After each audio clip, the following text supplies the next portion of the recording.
Okay, yes sir, good morning. Okay, तो sir जब जागे तब सवेरा, अरे हाँ ना भाई। ओके मालिक, तो सर शुरू करते हैं क्या? GST goods and services tax. I hope schedule number 2 समझ में आपको आ रहा है बेटा, हाँ ना भाई। अच्छा, आखिरकार हम पढ़ क्या रहे sir? Section number 7 sub section number 1A। Section number 7 बोलता है क्या? सप्लाई का डेफिनेशन। उसमें सेक्शन नंबर 7 सब सेक्शन 1 ने बोला है supply includes clause a, double a, b and c. पर मालिक section number 7 sub section 1A क्या बोलता है कि अगर कोई ट्रांजेक्शन सप्लाई है और उनमें से कुछ ट्रांजेक्शन में जहां डिस्प्यूट है, वो सप्लाई ऑफ गुड्स है कि सप्लाई ऑफ सर्विस है, तो जो प्री डिफाइंड डिस्प्यूट थे उनको क्लियरिफाई करने के लिए गवर्नमेंट ने क्या कर दिया? शेड्यूल नंबर 2 इंट्रोड्यूस कर दिया और बोल दिया कि दिमाग खराब मत करना मंगल, ये सप्लाई ऑफ गुड्स है और ये ट्रांजेक्शन सप्लाई ऑफ सर्विस है ना सर? अरे क्लियर? ओके, तो सर अब हमने पैरा नंबर 5 पढ़ते हैं हम, clause number B. Sir construction of a complex, हाँ है ना भाई? अरे कुछ याद है कि नहीं बच्चा? Sir construction of a complex, building, civil structure और a part thereof. Clear? मैंने आपके लिए बिल्डिंग बनाई थी, याद आया बेटा आपको? क्लियर? और including a complex, Mangal tower की बात करा बेटा मैं, including Mangal towers, intended for sale to buyer, wholly or partly except where the entire consideration is received after issuance of completion certificate by the competent authority or its first occupation whichever is earlier। याद आया बेटा आपको point? आवाज नहीं आ रही हुई? अच्छा, अब मैंने इसमें एग्जांपल जो था वो 70 फ्लैट 30 फ्लैट लिए थे बेटा आपके लिए। It may B commercial complex also बेटा, मैंने फ्लैट का एग्जांपल लिया, डजंट मीन कि वो फ्लैट पे एप्लीकेबल है, it may be a commercial complex also. Clear? जैसे Prestige Point, it's a commercial building बेटा। क्लियर? इसके अंडर कंस्ट्रक्शन जिन्होंने ऑफिस बुक कर दिए है उसके जीएसटी लगेगा, जिसने नहीं किए थे बुक उस पर जीएसटी नहीं लगेगा। याद आया बेटा पॉइंट? क्लियर? डन। आओ बच्चों, सर अब आपके पास सिंस बुक आ गई है बेटा, आप एक काम करिए सर, ये para number 5 clause number B अपना ओपन करिए बेटा। कोई बात नहीं।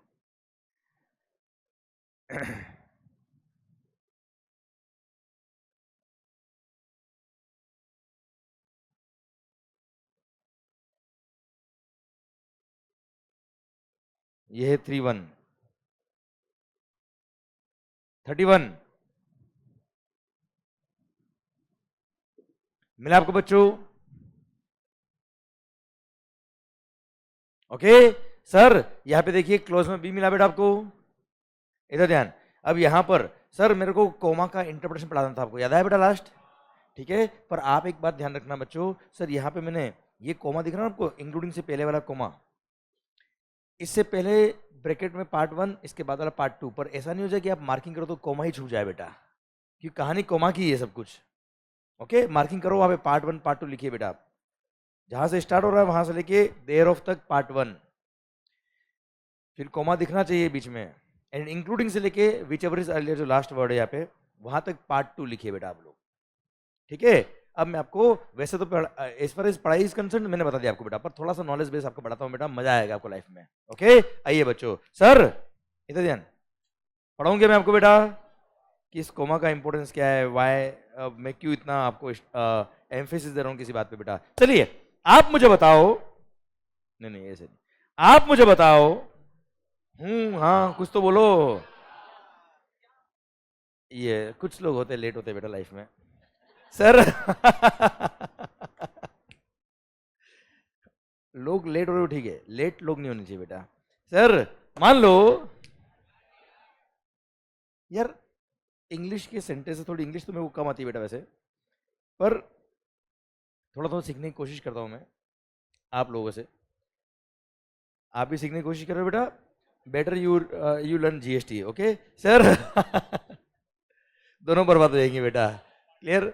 सर बाटर बेटा है ना, मेरे को आप लोगों को देख के लग रहा है मैं तो बर्बाद हो ही गया बेटा सर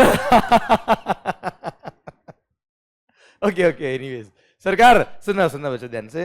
सर यार कोई सेंटेंस हम बात कर रहे हैं और and you are looking behind बेटा, तो वही मैं कहना चाह रहा हूँ कि यहाँ एंड जो आ रहा है ना बेटा बीच में, सेंटेंस चल रहा है और बीच में एंड आया है बेटा। क्लियर? एक और सेंटेंस चल रहा है, कोमा आया फिर एंड आया, इस पर ग्रामर आप मेरे से कॉमन सेंस से बात करना बेटा, ठीक है? मेरे को कोई टेक्निकल नॉलेज नहीं चाहिए बेटा आपसे। मैंने डे 1 में बोल दिया कि टेक्निकलिटी मेरे को आती ही नहीं है ना आपको आती है बेटा, मैंने एजम्पशन आपको कुछ भी नहीं आता है बेटा, ओके? कॉमन सेंस, दिल क्या कहता है उससे बात करना बेटा आप लोग। मालिक, एंड से पहले कोमा आता है कि नहीं आता मुझे बताओ एज पर इंग्लिश। अच्छा एक बात और सर, हम जो भी बात कर रहे हैं देखो, कुछ के आंसर अच्छे होंगे, कुछ के आंसर गलत होंगे बेटा, पर ये ध्यान रखना कोई भी क्वेश्चन का आंसर अगर आपका गलत हुआ तो आपको डिमोटिवेट नहीं होने का बेटा, ठीक है ना? ये ध्यान रखना। हाँ जी सरकार बताइए, एंड से पहले कोमा आता है कि नहीं आता है? सर एंड से पहले कोमा नहीं आता। बता दो, रुको 2 मिनट। सर एक इस पर जनरल इंग्लिश बता रहा हूं, ज्यादा इंग्लिश आती नहीं बेटा सर। सुना बात को, इस पर जनरल इंग्लिश, एंड से पहले कोमा नहीं आता है। अब मालिक, while reading the bare act, ध्यान से सुनना, while reading the bare act we found that, Harshit भाई, we found that somebody is looking in mobile behind you बेटा। सर सुनना ये मतलब आप सब लोग कैसे होते बेटा, अब मोबाइल देखना वैसे भी देख लो बेटा, किसी के पीछे रख के फिर ऐसे देखेंगे जैसे सामने वाला दिखता ही नहीं हो बेटा कुछ। सर मान लो, इधर ध्यान दो, while reading the Bear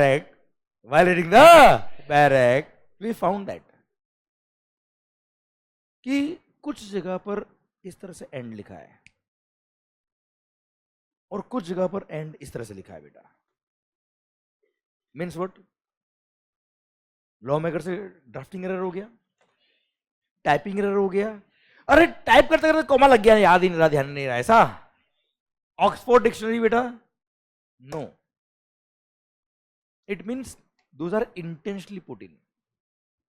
समझिए मेरी बात को यार आप, अगर हर जगह एंड एक तरह से लिखा है तो उसी तरह से होना चाहिए ना आगे भी तो यार।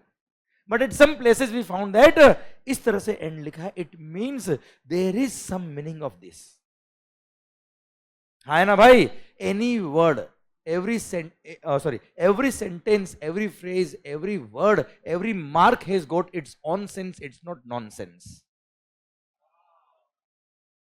While reading the Bear Act, you can compare the words employed at 2 different places, और अगर उसके आगे पीछे मार्किंग में कुछ डिफरेंस है, it means those are intentionally put in और उसका कुछ ना कुछ मीनिंग है। रूल्स ऑफ एडजम जनरीज, आपने वो रूल्स ऑफ इंटरप्रिटेशन आपके सिलेबस में आता है बेटा? क्लियर? हाँ आएंगे तो समझ में आएगा। हाँ हाँ जी, ये सब उसी के रूल्स निकलते सर, हमने जजमेंट जीता हुआ है सर इस पे, केल कोमा पे बेटा। सुनना बात को ध्यान से, सर्विस टैक्स के टाइम पे सर सुनना। अब मालिक, it means it is got some sense. Now what is the sense? बात करूं मैं आपसे बेटा, क्लियर? उससे पहले एक और बात कर लेता बेटा।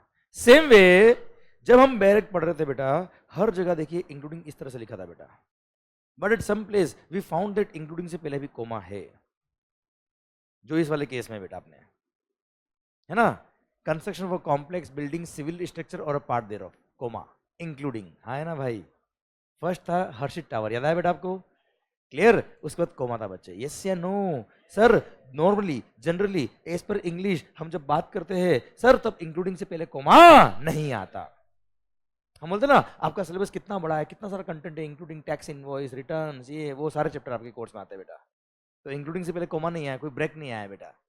But while reading the Bear Act, we found that at some place इस तरह से कोमा यूज किया है और at many place comma use नहीं किया। It means those are intentionally put in, some meaning is there। अच्छा यहां तक तो मेरी बात शायद आप तक पहुंच गई यार, आप यहां तक तो पहुंच गए हो कि हाँ सर कुछ तो मीनिंग तो है यार। अब वो कुछ क्या है वो हम समझ लेते बेटा, कुछ तो है साहब, है ना भाई? Clear? So now point comes, what is the meaning of this coma?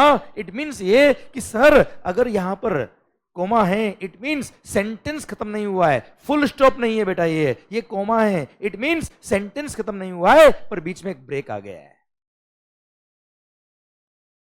एक स्पीड ब्रेकर आ गया, और स्पीड ब्रेकर की वजह से सर कुछ मीनिंग चेंज हो गया। मीनिंग ये चेंज हुआ बच्चों कि यहां पे इस कोमा की वजह से एक ब्रेक आ गया और उस ब्रेक की वजह से अगर पॉइंट नंबर 2 में कोई कंडीशन लगाई हुई है, क्या बोला मालिक? पॉइंट नंबर 2 में अगर कोई कंडीशन लगाई हुई तो वो कंडीशन यहां पे एप्लीकेबल नहीं होगी। वो कंडीशन पॉइंट नंबर 1 में एप्लीकेबल। हर्षित भाई के लिए जब मैंने बिल्डिंग बनाई थी, हर्षित टावर, इसने मेरे को बिल्डिंग बनाने का काम दिया, मैंने बिल्डिंग बनाई, इसने मुझे बोला पेमेंट कब देगा बेटा? ये पूरी बिल्डिंग बन जाएगी, 1 साल हो जाएगा उसमें रहेगा, उसके बाद इसको बिल्डिंग में मजा आएगा तो पैसे देगा, वरना पैसे नहीं देगा। आप मुझे बताओ, पूरा कंप्लीशन सर्टिफिकेट आ गया, रहने लग गया, उसके बाद इसने क्या किया है? पेमेंट किया है। Entire consideration is received after issuance of completion certificate by the competent authority or its first occupation whichever is earlier। हाँ है ना भाई? तो क्या हर्षित टावर के केस में जीएसटी नहीं लगेगा? आवाज नहीं आ रही? क्योंकि मैंने आपके लिए बिल्डिंग बनाई है, मैंने आपके लिए बिल्डिंग बनाई, वो तो सप्लाई के स्कोप में आएगा ही आएगा। क्लियर? वो जो कंडीशन थी ना कि except where the entire consideration is received after grant of completion certificate और first occupation whichever is earlier, याद है बेटा आपको पॉइंट? क्लियर? ये कंडीशन केवल पॉइंट नंबर 2 पे ही एप्लीकेबल है, पॉइंट नंबर 1 पे एप्लीकेबल नहीं है, क्योंकि इंक्लूडिंग से पहले क्या आ गया? कोमा। शायद मेरी बात पहुंच गई बेटा।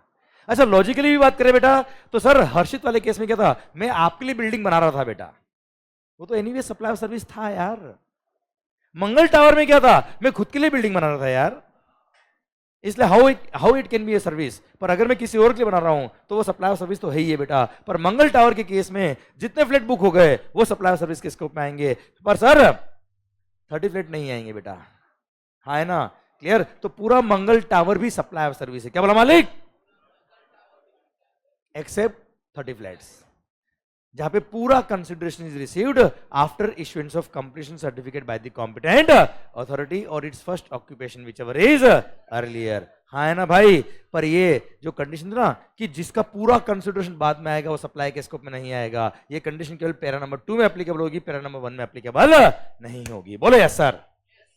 आया मजा कि नहीं आया सर? वैसे भी आपको नहीं पढ़ा था तो भी चलता बेटा, क्योंकि ऑलरेडी पॉइंट में पढ़ा चुका था बेटा। पर ये कुछ ऐसे पॉइंट होते हैं जहां आपको you are into the field of, अभी आप कानून पढ़ेंगे, लॉ पढ़ेंगे, इंटरप्रिटेशन सीखेंगे बेटा, ये सब चीजें सीखेंगे तो आपको लाइफ में काम आएगा कहीं ना कहीं, है इसलिए मैंने सिखाया आपको। I hope you got the point बेटा। यस या नो? अरे हाँ है ना भाई? यस। क्लियर? इसलिए मैंने पार्ट 1 और पार्ट 2 लिखवाया था schedule number 2 para number 5 clause B में बेटा आपको। हाँ है ना मालिक? पार्ट 1 पार्ट 2 क्यों लिखा है? शायद आपको समझ में आ गया। ओके मालिक? चलिए सर। हाँ जी, चलिए अगला पॉइंट बेटा। हम क्या पढ़ रहे बेटा? शेड्यूल नंबर 2, सप्लाई की डेफिनेशन की following transaction supply of goods है कि सप्लाई ऑफ सर्विस है। अच्छा बच्चों, कुछ समझ में आया कि गया? बाउंस तो नहीं हो रहा बेटा कुछ भी? 100% दिल में उतर रहा बात बेटा?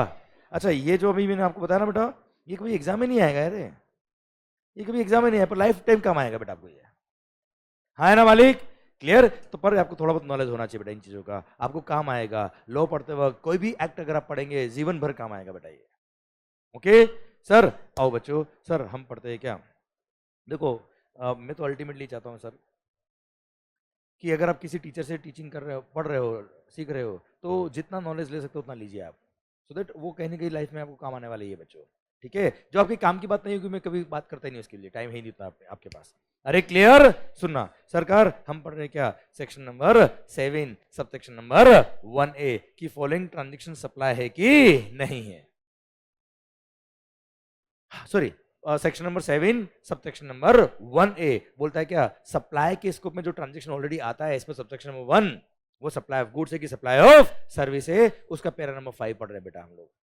उसका फर्स्ट पैरा पढ़ा close number A, renting of immovable property, second construction of flats etcetera बेटा। हाँ है ना भाई? अच्छा, बिल्डिंग का मैंने रिपेयरिंग किया है, मेंटेनेंस किया है, वो सब भी सप्लाई ऑफ सर्विस है बेटा। कोई डाउट? चलिए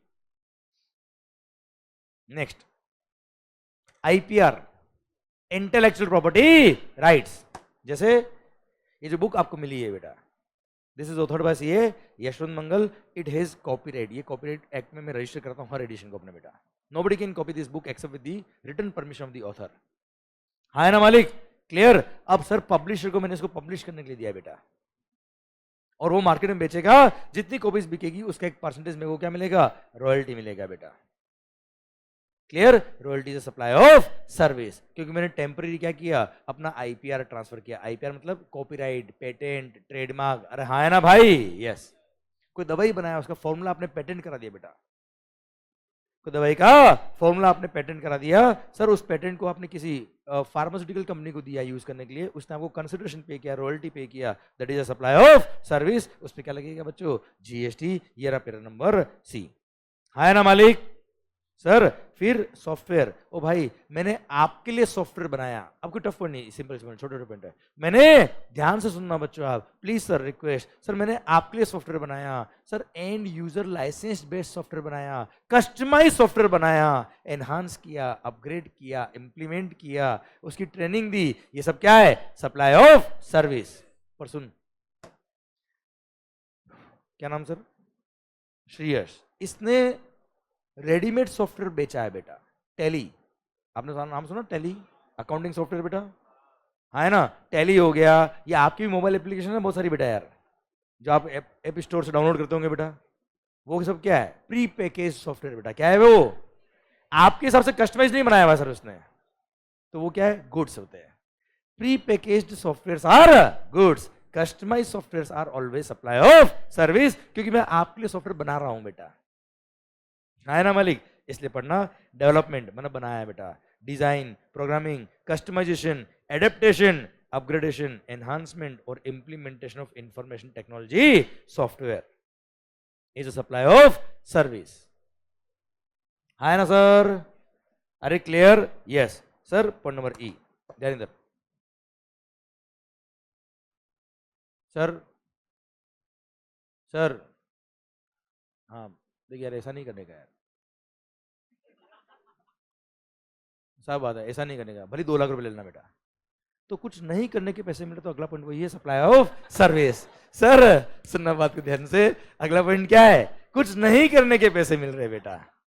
clear? Agreeing to the obligation to refrain from an act, to tolerate an act और अ सिचुएशन और to do an act is a supply of service. इधर ध्यान समझाता हूं बच्चों में। सर अगला पॉइंट, 1 मिनट समझिए, इस पे एक बहुत बड़ा सर्कुलर भी दे रखा है पीछे बेटा, जो मैं आपको चैप्टर 9 के बाद बताऊंगा मैं आपको। पर हाँ अभी पॉइंट को समझिए, जितना मैंने बताया उतना समझाता हूं मैं आपको। सर नॉन कॉम्पिट एग्रीमेंट्स क्या होते हैं? नॉन कॉम्पिट एग्रीमेंट्स सही, जैसे फॉर एग्जांपल यस सर, मैं इस एरिया के अंदर पुणे में कुरियर का बिजनेस करता बेटा मैं। क्या नाम सर? शीश। शीश भाई कुरियर के मास्टरमाइंड है बेटा, पर ये अभी पुणे में काम नहीं करते, मुंबई में काम करते साहब। Now he is planning to open his branch in Pune, और मुझे पता है ये अगर पुणे में आ गया तो अपना बिजनेस खत्म। मैंने इसको बोला प्लीज तू इधर अपना ब्रांच ओपन मत करना। इसने बोला क्यों ओपन नहीं करूंगा भाई? हाँ है ना मालिक? क्लियर? तो सर मैंने इसको बोला साल के मतलब 10 लाख रुपए दूंगा, बस ये काम मत करना तू इधर आ गया। बोला डन। कुछ नहीं करने के पैसे मिल रहे बेटा। नॉन कॉम्पिट एग्रीमेंट्स, यस ये 10 लाख भी क्या हो गया? सप्लाई ऑफ सर्विस हो गया बेटा। हाँ ना मालिक? क्लियर? समझे मेरी बात? अच्छा और एग्जांपल दो बेटा मैं, सुनना। ये क्लियर हुआ? मजा आया बेटा इसमें? ये हो गया क्या? एग्रीइंग, ये एग्री कर रहा है to the obligation to refrain from an act, कुछ काम करने से अपने आप को रोक रहा है। कोई बात sir, agreeing to the obligation to refrain from an act, यहां तक क्लियर है क्या बेटा? अभी तो एक पार्ट पढ़ा है, आगे और है पार्ट इसमें। To refrain from an act और to tolerate an act. 1 minute, tolerate an act का एग्जांपल, सहन कर रहे हो बेटा, जैसे मैं आपको सहन कर रहा हूं बेटा। सर सुनना। क्या बोला? सीए कोर्स को आप सहन कर रहे हो बेटा, बहुत अच्छी बात है बेटा, वेरी गुड बेटा, गॉड ब्लेस यू। चुप रहे सर। पॉइंट मेरा आपसे ये, मान लो इधर ध्यान, to tolerate an act. Sir sir sir sir sir sir sir देखो बेटा, कंसिडरेशन होगा तो सप्लाई होगा, और सप्लाई होगा तो शेड्यूल 2 की बात करेंगे बेटा। समझो मेरी बात को, कंसिडरेशन नहीं है, there is no point of any supply at all. Supply नहीं, शेड्यूल 2 नहीं बेटा। तो मैं एक ऐसा एग्जांपल लूंगा जिससे आपको समझ में आएगा। फॉर एग्जांपल मेरी दुकान है बेटा, कहां पर? प्रेस्टीज पॉइंट नीचे ग्राउंड फ्लोर पे बेटा, एकदम बाहर की तरफ रोड वाली साइड। वहां बाहर पानीपुरी वाले ने पूछा कि सर आपकी दुकान के बाहर मैं अपनी स्टोर लगा दूं क्या? है ना। मान लो बाहर कोई दुकान है, उस दुकान वाले से पानी पूरी वाले ने पूछा कि साहब मैं अपनी स्टॉल आपकी दुकान के बाहर लगा दूं क्या। सर अब हर कोई अपनी दुकान के बाहर कोई स्टॉल लगाने देगा यार। हमने कहा नहीं साहब, ना हो पाएगा। उसने बोला मैं साल महीने के आपको 10,000 रुपए दूंगा। बोला डन। उसकी दुकान की कमाई नहीं थी बेटा इतनी, तो सर 10,000 रुपए महीने के दूंगा, सो दैट आप थोड़ा बहुत मैनेज करिएगा, थोड़ा बहुत टॉलरेट करना है ना, मेरा काम भी चल जाएगा, आपका भी काम हो जाएगा। मैं महीने के कितने रुपए दूंगा बेटा? 10,000 रुपए दूंगा। वो स्टॉल वाला 10,000 रुपए दुकान वाले को देगा बेटा। यस या नो? तो 10,000 रुपए क्यों दिए उसने बेटा? टू टॉलरेट एन एक्ट और अ सिचुएशन बेटा। Clear? It is also supply of service, इस पे भी जीएसटी लगेगा। आ रहा मजा बेटा? क्लियर? थर्ड पार्ट क्या है? और to do an act, agreeing to the obligation to do an act. Example दो बेटा मैं इसका। मान लो, अच्छा ये सारे एग्जांपल आपको मिलेंगे चैप्टर 9 में, एक सर्क्यूलर दे रखा है, वहां मिल जाएंगे बेटा सारे एग्जांपल। डोंट वरी, उस टाइम में वापस लेके आऊंगा इस पॉइंट को बेटा। ओके चलिए, और टू डू एन एक्ट, इसका एग्जांपल दूं मैं आपको बेटा। Agreeing to the obligation to do an act. मान लो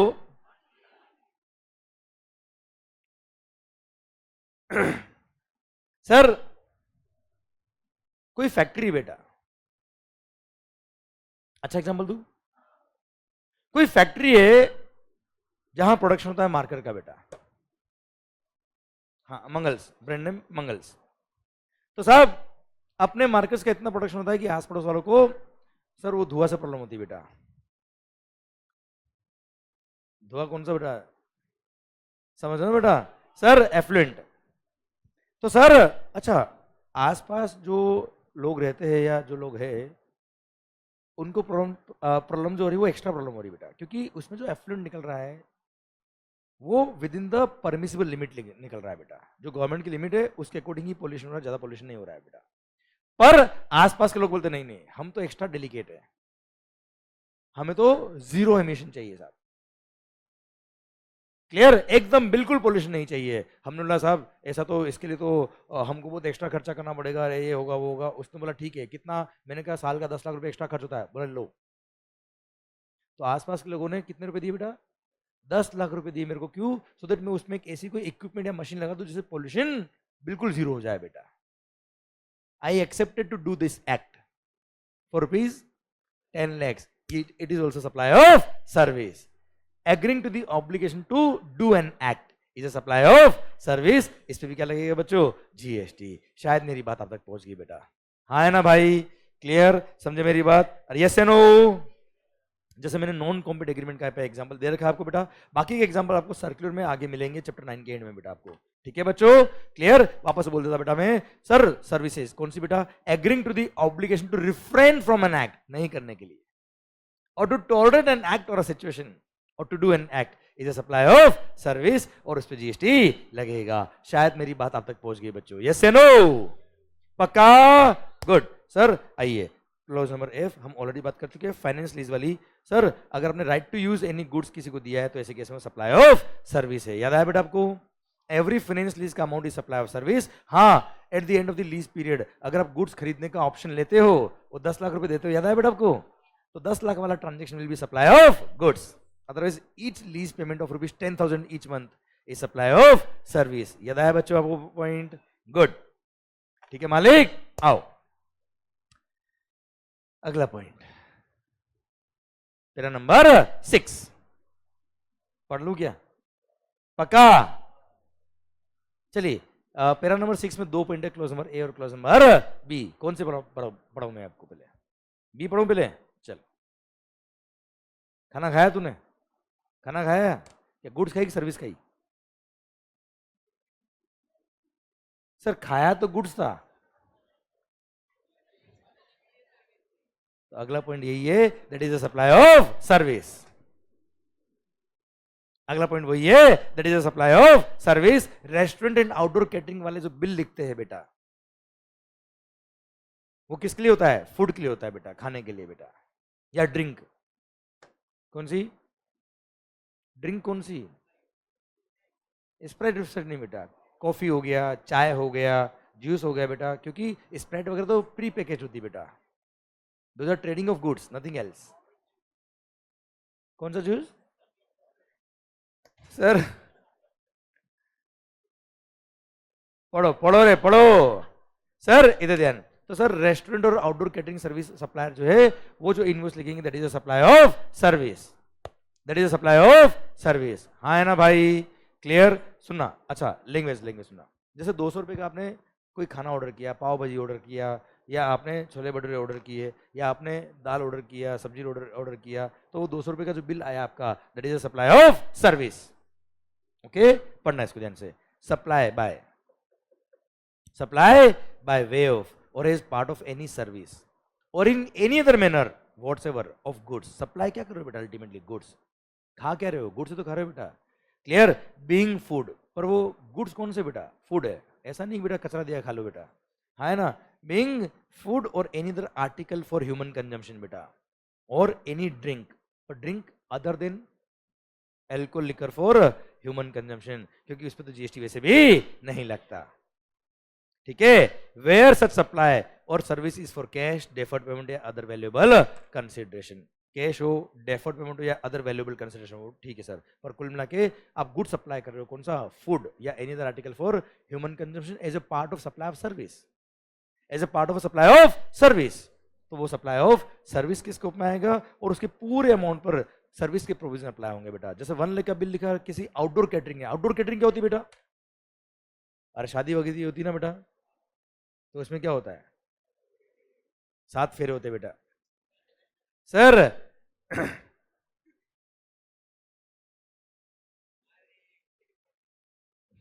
मतलब अमलगमेशन, और ये तो पता नहीं डायरेक्ट या क्या सुहाग रात, बेटा वो शादी का पार्ट नहीं होता, तू ध्यान रखना सर। सर तू पढ़ाई भाई, तुम्हारा माइंड बहुत बेटा कचरा है, इसके अंदर इसको फ्लश करना पड़ेगा आप लोगों को। सर पॉइंट मेरा आपसे ये कि मालिक खाना खाना होता है ना सर, वहां पे कैटरिंग वाले को बुलाते हैं ना बेटा, वो आउटडोर कैटरिंग, क्योंकि कैटरर अपने प्लेस पे नहीं आपको सर्व कर रहा है, वो आपके प्लेस पे आके खाना सर्व कर रहा है बेटा। आप रेस्टोरेंट में जाके खाना खा रहे हो तो that is a restaurant service बच्चा, हाँ है ना। कैटरर में क्या होता है, आप उसको मेन्यू बताते हो कि ये खाना बनाना है, और वो थर्ड प्लेस पे आके खाना बना के दे रहा है बेटा आपको, that is called outdoor catering service. पर एनीवेज रेस्टोरेंट हो या आउटडोर कैटरिंग हो, that is a supply of service. Clear, पक्का, डन। क्या बोल रहे थे बेटा, कॉकटेल मतलब कॉकटेल में दारू होती है बेटा, क्लियर। तो ऐसे केस में सर उसको अल्कोहल लिकर में कवर करेंगे, क्योंकि सर चढ़ती शराब से बेटा, हाँ है ना भाई, हाँ है ना। माहौल से तो भरी चढ़ जाती बेटा सर, पर हाँ that is containing alcohol liquor for human consumption, उसको अल्कोहल में कवर करेंगे बेटा। हाँ सर्विस इंक्लूडेड है बेटा, पर उस पर एल्कोहल के प्रोविजन लगेंगे बेटा उसमें। ओके क्लियर, समझे मेरी बात। ओके तो सर एल्कोहल लिकर के अलावा कोई दूसरा ड्रिंक अगर आपने सप्लाई किया तो सप्लाई ऑफ सर्विस के स्कोप में आएगा बच्चों। Okay clear, done. बात समझ में आ रहा है कि नहीं आ रहा है, होशियारी, पक्का मालिक, ठीक। सर सर सर सर ये तो ओके था रे, एक मस्त पॉइंट पे होंगे बेटा यार, पक्का, अच्छा ठीक। लैंग्वेज पढ़ ले बेटा, चल पढ़ लेते पढ़ ले। ये पैरा नंबर 6 क्लोज नंबर ए, फॉलोइंग कंपोजिट सप्लाई। अच्छा इनको कंपोजिट सप्लाई बोलते हैं, क्यों, इसमें गुड्स और सर्विस दोनों इंक्लूड है बेटा। देखो ना रेस्टोरेंट के अंदर क्या था, गुड्स और सर्विस दोनों है बेटा, सेम वे वर्क्स कॉन्ट्रैक्ट पढ़ना बेटा, ठीक है। Works contract means a contract for building, construction, fabrication, completion, erection, installation, fitting out, improvement, modification, repair, maintenance, renovation, alteration or commissioning of any immovable property wherein transfer of property in goods, whether as goods or in some other form, is involved in the execution of such contract। आया कुछ समझ में बेटा, मैं पढ़ाऊं बेटा, तो मेरी तरफ ध्यान बेटा। सरकार हर्षित टावर बनाया था मैंने, याद आया क्या बेटा, ध्यान से सुनना क्योंकि कंपेयर करोगे तो समझ में आएगा बेटा। मैंने हर्षित टावर बनाया था, वहां पे शिवाजी नगर में इनकी लैंड थी, उस लैंड पे मैंने बिल्डिंग बनाया था, याद आया बेटा पॉइंट। अब वो जो मैंने बिल्डिंग बनाया था उसमें इसने बोला था सर ये लैंड मेरी है, उसको बनाने के लिए सर जितना भी मटेरियल चाहिए मेरे को बोल देना, मैं मटेरियल ले आऊंगा, सीमेंट स्टील आयरन जो चाहिए मुझे बता देना, और सर आप बिल्डिंग बनाना है। हाँ है ना भाई? तो मैंने कोई मटेरियल सप्लाई नहीं किया था to construct the building, that was called construction service. पर यही हर्षित भाई बोलते हैं सर ये जमीन मेरी है, मंगल बिल्डिंग बना। बिल्डिंग का शेप ये होना चाहिए, बिल्डिंग की सर हाइट ये होनी चाहिए, इतने सारे मेरे को डिजाइन बता दिए बेटा। बोला इसमें मटेरियल लगेंगे वो भी तेरे, लेबर लगेगा वो भी तेरा, पैसा बोल। मैंने कहा 25 करोड़। बोला डन, ये ले। हाँ ना भाई? 25 crore is for construction of building including materials therein बेटा। हाँ ना भाई? This is called works contract.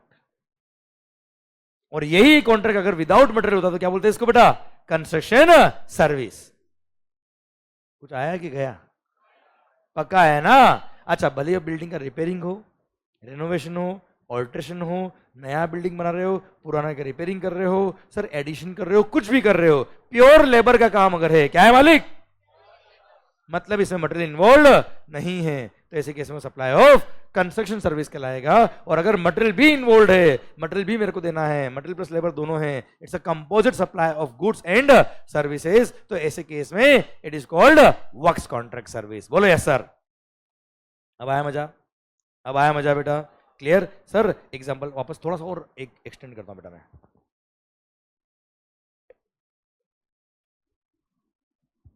जैसे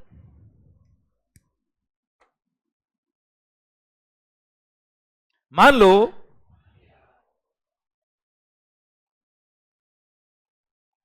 मालिक, आप समझना, जमीन आपकी है, मैं बिल्डिंग बना रहा हूं, विथ मटेरियल मेरा काम है बेटा। तो जैसे ही मैंने उसमें मटेरियल लगाया, वो मटेरियल आपका हो गया बेटा। देख, मैं बिल्डिंग नहीं बेच रहा आपको बेटा, क्या बनी बनाई बिल्डिंग बेच रहा हूं क्या मैं? लैंड आपकी है, जमीन आपकी, बिल्डिंग में बना रहा हूं वहां पे केवल आके बेटा। एक बनी बनाई बिल्डिंग खरीदी आपने बेटा, और आपकी जमीन पे मैं बिल्डिंग बना रहा हूं, फर्क है कि नहीं यार? मैं यहाँ पे आके आपके लिए बिल्डिंग बना रहा हूं, जैसे मटेरियल भी मेरा है बेटा। तो जैसे ही आपके लिए बिल्डिंग का थोड़ा पोर्शन कवर हुआ, वहां सीमेंट लग गया, स्टील लग गया, वहां ईंट लग गई, सर जो मटेरियल लगना था वो लग गए, तो सर हो क्या रहा है? बिल्डिंग बनाते बनाते मैं आपको मटेरियल भी तो बेच रहा हूं एक तरह से बेटा। बिल्डिंग बनाते बनाते मैं आपको मटेरियल भी तो बेच रहा हूं। क्लियर? हाँ, भले हो सकता है मटेरियल में सीमेंट की फॉर्म में नहीं बेच रहा, मटेरियल में आपको बिल्डिंग की फॉर्म में बेच रहा है बेटा। हो सकता है मैं आपको ब्रिक ईट की फॉर्म में नहीं बेच रहा, दीवार की फॉर्म में बेच रहा, पर मैं मटेरियल तो आपको बेच रहा हूं ना बेटा यार ये। हाँ है ना भाई? एक बात देखना है क्या, जहां पर वेर इन मतलब जहां पर transfer of property in goods, property in goods मतलब ownership in the goods is involved. हाँ है ना भाई?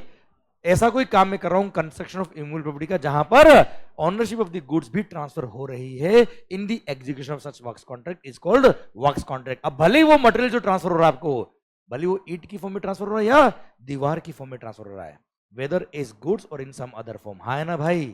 क्लियर? पर हो तो आपको ट्रांसफर हो रहा है ना बेटा वो। Clear? It is called works contract service. बोलो यस सर। अभी समझ में आया बेटा पॉइंट?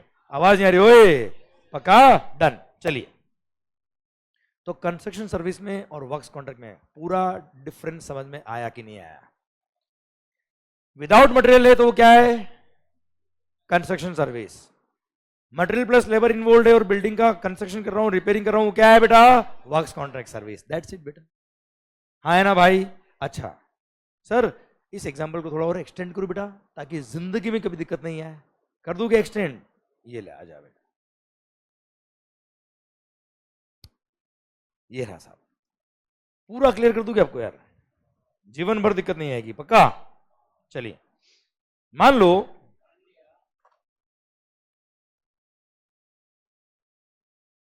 मैंने अपने लिए एक बिल्डिंग बनाई, नाम क्या है? मंगल टावर्स। मैंने अपने लिए एक बिल्डिंग बनाई, नाम क्या बेटा? मंगल टावर्स। 2 मिनट सुनना।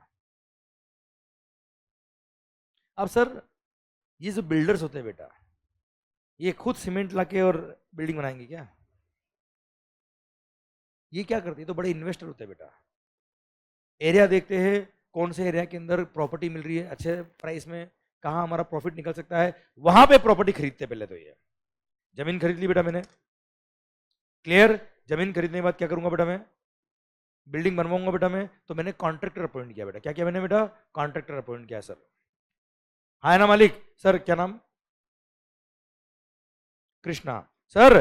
तो मान लो मैंने, क्या नाम बेटा, दर्शन भाई बेटा, मैंने दर्शन भाई को सर कांटेक्ट किया बेटा। अब इसके लिए थोड़ा नाम चेंज करूंगा इधर यार सर।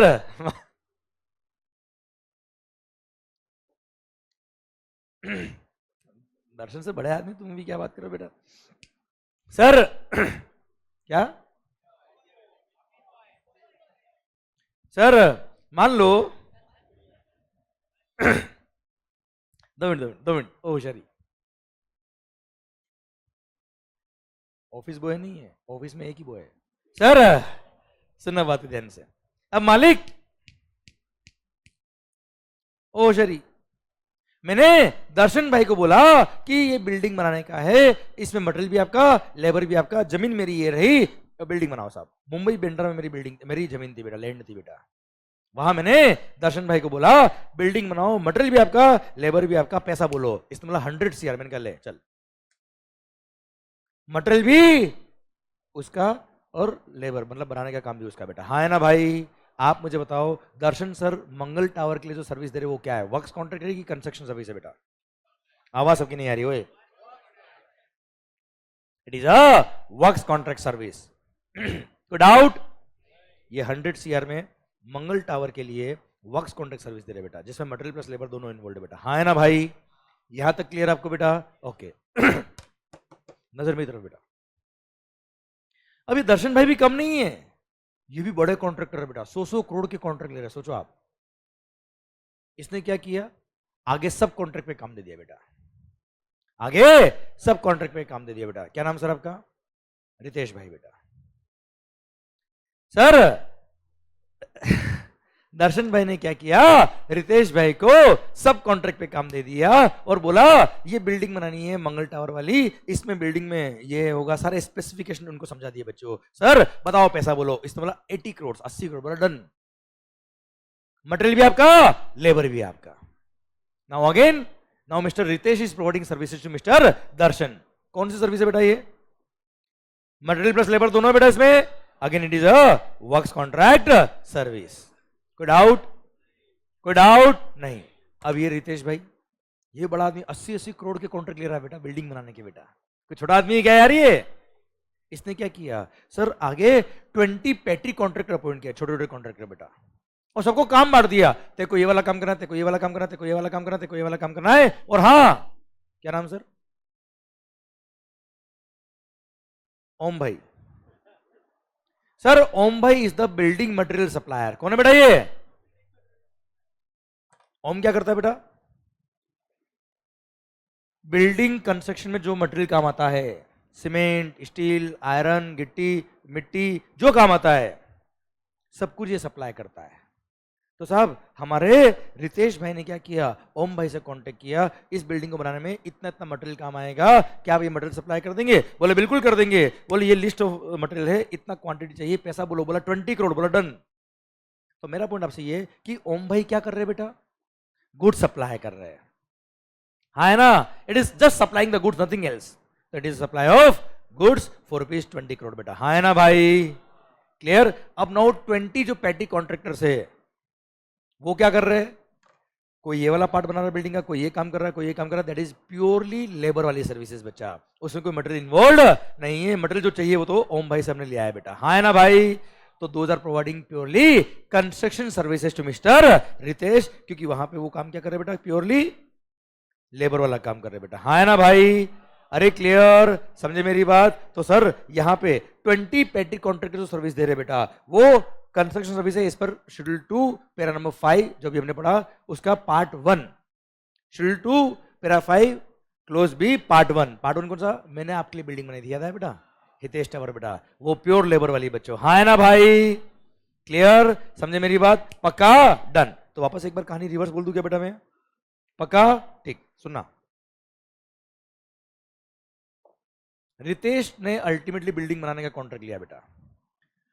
उसने 20 पेटी कॉन्ट्रैक्टर को प्योर लेबर वाला काम दिया बेटा फॉर कंस्ट्रक्शन ऑफ बिल्डिंग, तो that is called construction service. Schedule 2 para 5 clause B, उसका पार्ट 1 आगे वाला, construction of complex building civil structure और अ पार्ट देयर ऑफ बेटा। ठीक है, ओम भाई ने मटेरियल सप्लाई किया, that is a sale of goods, supply of goods. को डाउट? रितेश भाई ने बिल्डिंग बनाने का काम लिया था, मटेरियल प्लस लेबर वाला, तो रितेश भाई is providing works contract service to mister Darshan for ₹80 crore. Darshan भाई ने कॉन्ट्रैक्ट लिया मटेरियल प्लस लेबर का मंगल से, sir for ₹100 CR material plus labour दोनों मिला के बेटा, तो that is again a works contract service. Sir इन सब ने काम किया और अल्टीमेटली दर्शन भाई ने मेरे को बिल्डिंग बना के दे दी, सर मंगल टावर बन गया बेटा। बोले सर। अब सर ये सब बिल्डिंग बना रहे थे ना बेटा, मेरा प्लान पहले अप्रूव हो गया बेटा गवर्नमेंट से, बिल्डिंग का काम चालू हो गया बेटा। जैसे ही काम चालू हुआ मैंने प्रोजेक्ट में फ्लैट का बुकिंग करना चालू कर दिया बेटा, और पता है वो मंगल टावर में 100 फ्लैट थे बेटा। कितने फ्लैट थे बेटा? 100 में से 70 ऑलरेडी क्या हो गए थे? बुक हो गए थे, 30 बुक नहीं हुए। क्या होगा मुझे बताओ बेटा? 70 फ्लैट पे जीएसटी लगेगा, that is a construction service. Schedule 2 para 5 clause B second part बेटा, इधर second part except where the entire consideration वाला बेटा। हाँ है ना भाई? क्लियर? और 30 flat is neither supply of goods not supply of service, अगर बिकता है बाद में तो बेटा। बोले यस सर। ये पूरी कहानी खत्म होती है अब। क्लियर? डन। समझा कि नहीं समझा बच्चों? ठीक है। अच्छा सर एक डाउट आपके बाद में कभी दिमाग में आ सकता है, जो मैं आपको अभी बताता था बेटा, मैं होस्ट अभी दिमाग में नहीं आया आपके। सर आलिया भट्ट के लिए मैं क्या कर रहा हूं बेटा?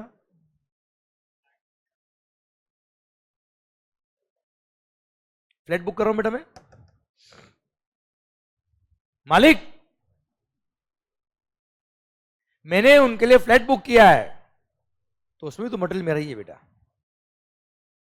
ऐसा थोड़े कि केरट बनी या आलिया भट्ट आके बोल रहे यशवंत सीमेंट तुम रख लो ये वाली। हाँ है ना सर? जो मटेरियल जो मटेरियल है, जो लेबर है, सब मेरा ही है बेटा। आप मुझे बताओ sir, is it construction service और वर्क्स कॉन्ट्रैक्ट सर्विस? तो उसने आलिया भट्ट ने मेरे को कॉन्ट्रैक्ट पे काम दिया है, ठेके पे काम दिया है कि मंगल फ्लैट बना, उसने क्या कॉन्ट्रैक्ट पे मेरे को काम दिया है क्या? लैंड क्या आलिया भट्ट की थी? लैंड भी मेरी थी, बिल्डिंग भी मेरा था, बिल्डिंग का मटेरियल भी मेरा था, बिल्डिंग को बना भी मेरा था, उसने फ्लैट बुक कराया है। क्लियर? मैंने उनको बोला फ्लैट बुक कराना कराओ, नहीं तो बाहर। हाँ है ना भाई? Clear? They are not giving me the contract of constructing the building बेटा। वो लैंड उनका नहीं था बेटा, या लैंड भी मेरा था, मटेरियल लेबर सब कुछ मेरा था, वो तो जस्ट बुकिंग कर रहे थे फ्लैट का बेटा। हाँ है ना भाई? That is a construction service, works contract में नहीं आएगा बेटा, क्योंकि लैंड मेरी थी बेटा उस केस में।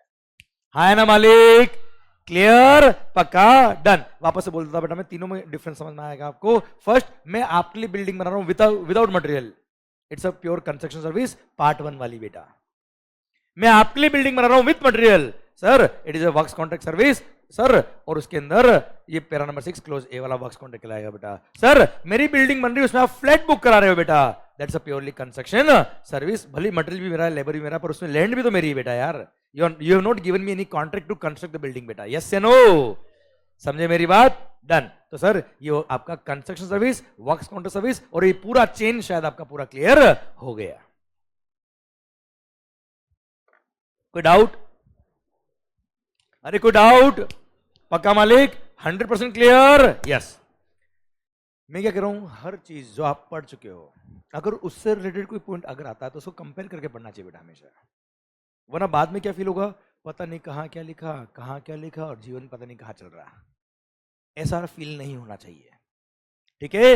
You should not feel lost कि पता नहीं क्या हो गया जीवन में। ठीक है? एवरीथिंग शुड बी कंपेरिजन के साथ, आपका माइंड में एकदम क्रिस्टल क्लियर के साथ होनी चाहिए बेटा। यहां तक क्लियर? अरे पक्का मालिक? डन। सर ये पॉइंट खत्म होता है। अब ये था आपका क्या, वर्क्स कॉन्ट्रैक्ट, ये इसी के साथ शेड्यूल नंबर 2 पूरा खत्म होता है। अब आया मजा बेटा पॉइंट में? पक्का बच्चों? Gaining the confidence? पक्का? अच्छा जीएसटी में थोड़ा इंटरेस्ट आ रहा है कि डर लग रहा है बेटा? आ रहा है ना? सबसे बड़ी बात पता है क्या है सर? Learning the transactions. क्योंकि बहुत सारी चीजें जो आप यहां देख रहे हो आपने सुनी होगी, पर शायद ट्रांजेक्शन को इतना एनालाइज नहीं किया होगा यार आपने। ठीक है? आपको पहले क्या करना है सर, मैं आपको बार बार ये बात इसलिए कह रहा हूं क्योंकि आप जब घर पे जाके पढ़ेंगे आपकी अप्रोच भी वही होनी चाहिए जो मेरी यहां अप्रोच है बेटा। Just don't try to directly mug up the law बेटा। आप यहां गए बुक से और बुक लेके सिर फोड़ने लगे, वो नहीं होना चाहिए बेटा। पहले ट्रांजेक्शन आपके दिमाग में होना चाहिए बेटा, then read the law, guarantee answer आएगा बेटा आपको। क्लियर? चलिए सरकार, सर ये था आपका शेड्यूल नंबर 2। आइए एक बार मैं शेड्यूल 2 पूरा रिवाइज कर दूं कि बेटा आपको यार? ठीक है सर, पूरा ध्यान मेरी तरफ होना चाहिए बेटा आपका। ये हटा तो चलेगा, ये बुक ओपन करूँ बेटा? नहीं, मेरी तरफ ध्यान बेटा पूरा। ओके सर, कहीं आपको लगे ना कि आपको याद नहीं आ रहा, मुझे बोलिएगा बेटा आप लोग। सर शेड्यूल 2 की बात कब आएगी बच्चों? Sir section number 7 subsection 1 A कहता है क्या, अगर कोई ट्रांजैक्शन ऑलरेडी सप्लाई है as per section number 7 subsection 1 और वहां पे डिस्प्यूट है कि सप्लाई ऑफ गुड्स है कि सप्लाई ऑफ सर्विस है, तो कुछ प्री डिफाइंड डिस्प्यूट को क्लेरिफाई कर रखा है शेड्यूल 2 के थ्रू बेटा। हाँ है ना भाई? चल शेड्यूल 2 पैरा नंबर 1 कहता है regarding transfer of goods, it's regarding transfer of goods. Sir transfer of title in the goods, बताओ क्या है?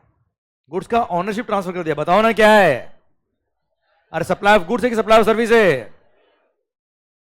Supply of goods. कोई गुड्स मैंने रेंट पे दी बेटा, हाँ है ना भाई? Sir sir transfer of right in use, right in goods. Sir undivided shares in goods without transfer of title in goods, क्या है?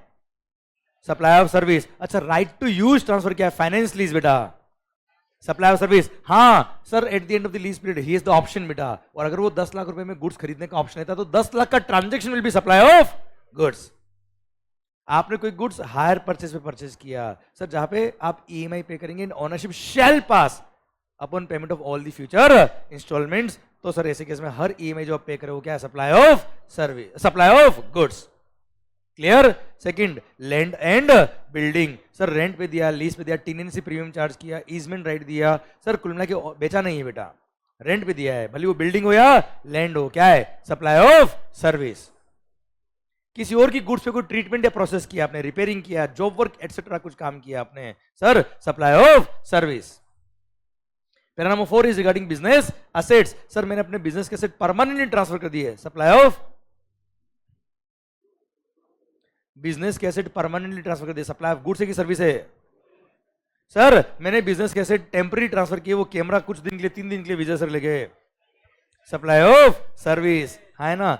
अगर आपका रजिस्ट्रेशन क्या हो गया? Cancel. When a person ceases to be taxable person, तो जितने भी एसेट पे परचेज पे उसने आईटीसी लिया था बेटा, वो सारे एसेट मान लेंगे उसने खुद ने खुद को सप्लाई कर दिए, that is a supply of goods. पर अगर उसका बिजनेस कंटिन्यू हो रहा है by as a going concern by his legal heirs और एनी अदर पर्सन, तो ऐसे केस में सप्लाई ऑफ गुड्स नहीं होगा। हाँ है ना मालिक? Clear? Para number 5 clause number A renting of immovable property. हाँ है ना? वो याद है शॉपिंग मॉल में मैंने दुकान किराए पे ली थी, या वो मॉल के अंदर मैंने कुछ एरिया वो याद है कैनोपी लगाने के लिए बेटा, हाँ है ना भाई? That is a supply of service. Second है construction of a complex building, civil structure और पार्ट देयर ऑफ, याद है बेटा आपको? इंक्लूडिंग मंगल टावर, याद है? इंक्लूडिंग ए कॉम्प्लेक्स और building intended for sale to buyer wholly और partly except where the entire consideration is received after issuance of completion certificate by the competent authority or its first occupation whichever is earlier. Had you felt lost? क्या आपको ऐसा लगा कुछ भी याद नहीं आ रहा है? इसी स्पीड से मैंने बताया कंस्ट्रक्शन वाला पॉइंट बोला था बेटा, तो आपने बोला अरे भाई क्या हो रहा है ये, अभी एक पॉइंट याद है ना बेटा आपको? क्लियर? सर मैंने intellectual property right IPR temporary transfer किया, परमिटिंग द यूज किया, कॉपीराइट पेटेंट ट्रेडमार्क, याद है बेटा? Supply of service. सर आपके लिए सॉफ्टवेयर बनाया, end user licence software, sir याद है बेटा आपको? Customise software, supply of service. Clear? सरकार ये नहीं करने का बेटा, उसके पैसे मिल रहे हो, supply of service. Agreeing to the obligation to refrain from an act, to tolerate an act और अ सिचुएशन और to do an act is a supply of service. And right to use, अगर किसी goods का transfer किया है वो supply of service है। Finance lease वाला बेटा पॉइंट, हाँ है ना भाई? Para number 6 clause number A बोलता है works contract is a supply of service, and clause number B बोलता है क्या? रेस्टोरेंट और आउटडोर कैटरिंग सर्विस जिसमें फूड सप्लाई होता है is a supply of service. Bharat माता की जय। माहौल लेके नहीं बेटा, ये शेड्यूल 2 खत्म होता है। अब आइए एक दो बातें और है बेटा जो मैं आपसे शेयर करता हूं रिगार्डिंग सर्कुलर बेटा। ओके चलिए, मैंने बोला था हमको टेनेंसी प्रीमियम वाला एक पेंडिंग रखना बेटा, बताऊंगा आएगा पॉइंट, आ गया वो।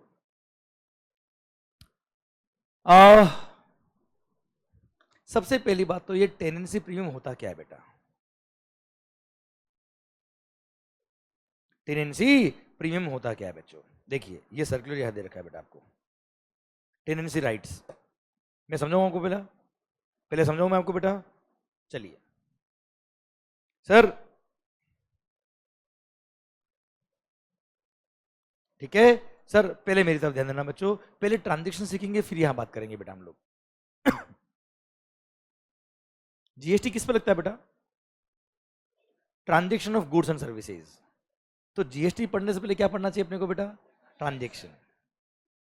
और ये आपकी आदत बना देना बेटा कि कोई आपसे कोई क्वेश्चन पूछ ले कि इस पे जीएसटी है कि नहीं, पहले क्या पूछेंगे? पहले ट्रांजैक्शन बता, फिर बात करना। ये अगर आपकी आदत बन गई है, मजा आ जाएगा सर आपको, और मैं डेवलप कर दूंगा बेटा, आपकी आदत बन जाएगी ये। ओके मालिक, टेनेंसी प्रीमियम क्या होता है? सबसे पहली बात तो ये क्या होता है मालिक? मान लो, क्या नाम सर? अभिषेक भाई। सर मान लो अभिषेक भाई की कोई दुकान है बेटा, शॉप है। सर क्या? वो तो उनकी है बेटा। सर सुनना होशियारी, अभिषेक भाई की कोई दुकान है जिसको मैंने किराए पे ले रखा है बेटा। ए होशियारी, मैंने रेंट पे ले रखा है बेटा। सर सुना, he is charging rent from me. बताओ सप्लाई ऑफ सर्विस है कि नहीं बेटा? इसकी दुकान मैंने रेंट पे ली है, रेंट पे कर रहा हूं। रेंट क्या है? सप्लाई ऑफ सर्विस है। दिमाग खराब क्या करो यार। 10 साल से वो दुकान रेंट पे मैंने ले रखी है बेटा। 10 साल बाद ये बोलता है मंगल दुकान खाली कर। मैंने कहा बाहर निकल। 2 मिनट, जल्दी नहीं, आगे नहीं बढ़ रहा है। सर 10 साल बाद मेरे को क्या बोलता है? मंगल दुकान खाली कर। मैंने कहा बाहर निकल, पहले 1 करोड़ रुपए जेब में हो तो आना। 1 CR देगा तो दुकान खाली करेगा। बोला दुकान मेरी है।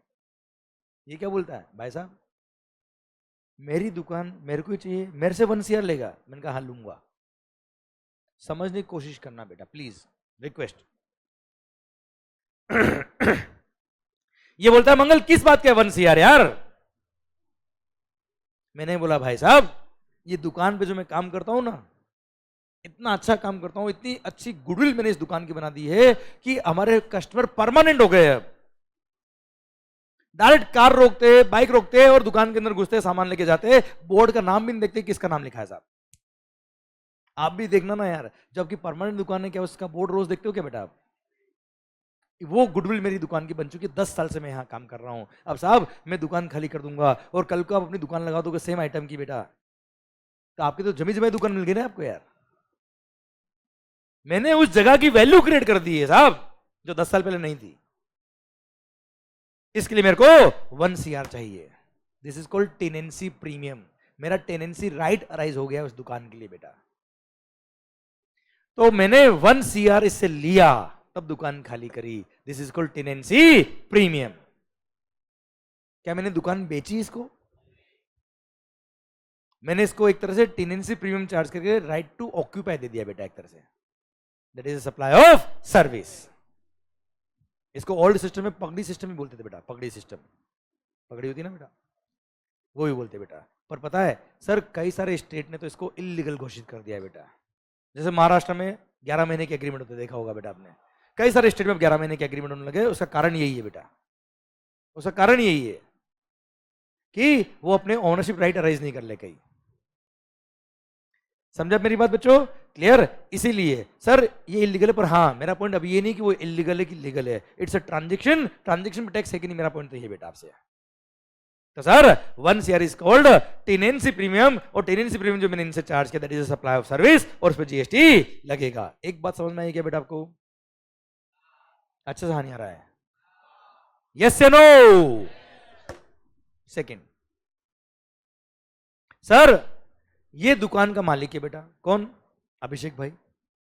मंगल ने दुकान किराए पे ले रखी। मंगल कौन है? टेनेंट। अब ये दुकान खाली करके जा रहा है। ये बोल रहा है साहब तू दुकान खाली कर, हमारे पास नया कस्टमर आ रहा है। क्या नाम सर? हर्षल। हर्षल। सर हर्षल आ रहे साहब। मैंने कहा 1 CR चाहिए। बोले तू उससे ले ले। हाँ है ना? क्लियर? तो मैंने उससे बात करी कि दुकान चाहिए तो 1 CR मेरे को देना पड़ेगा, तू उसको रेंट देगा वो अलग बात है, ये तो टेनेंसी प्रीमियम है साहब। तो इफ द आउटगोइंग टेनेंट, क्या बोला सर, मैं बाहर निकल रहा हूं बेटा, charges tenancy premium from the incoming tenant, it is also supply of service, और उसमें भी जीएसटी लगेगा। कोई खास बात?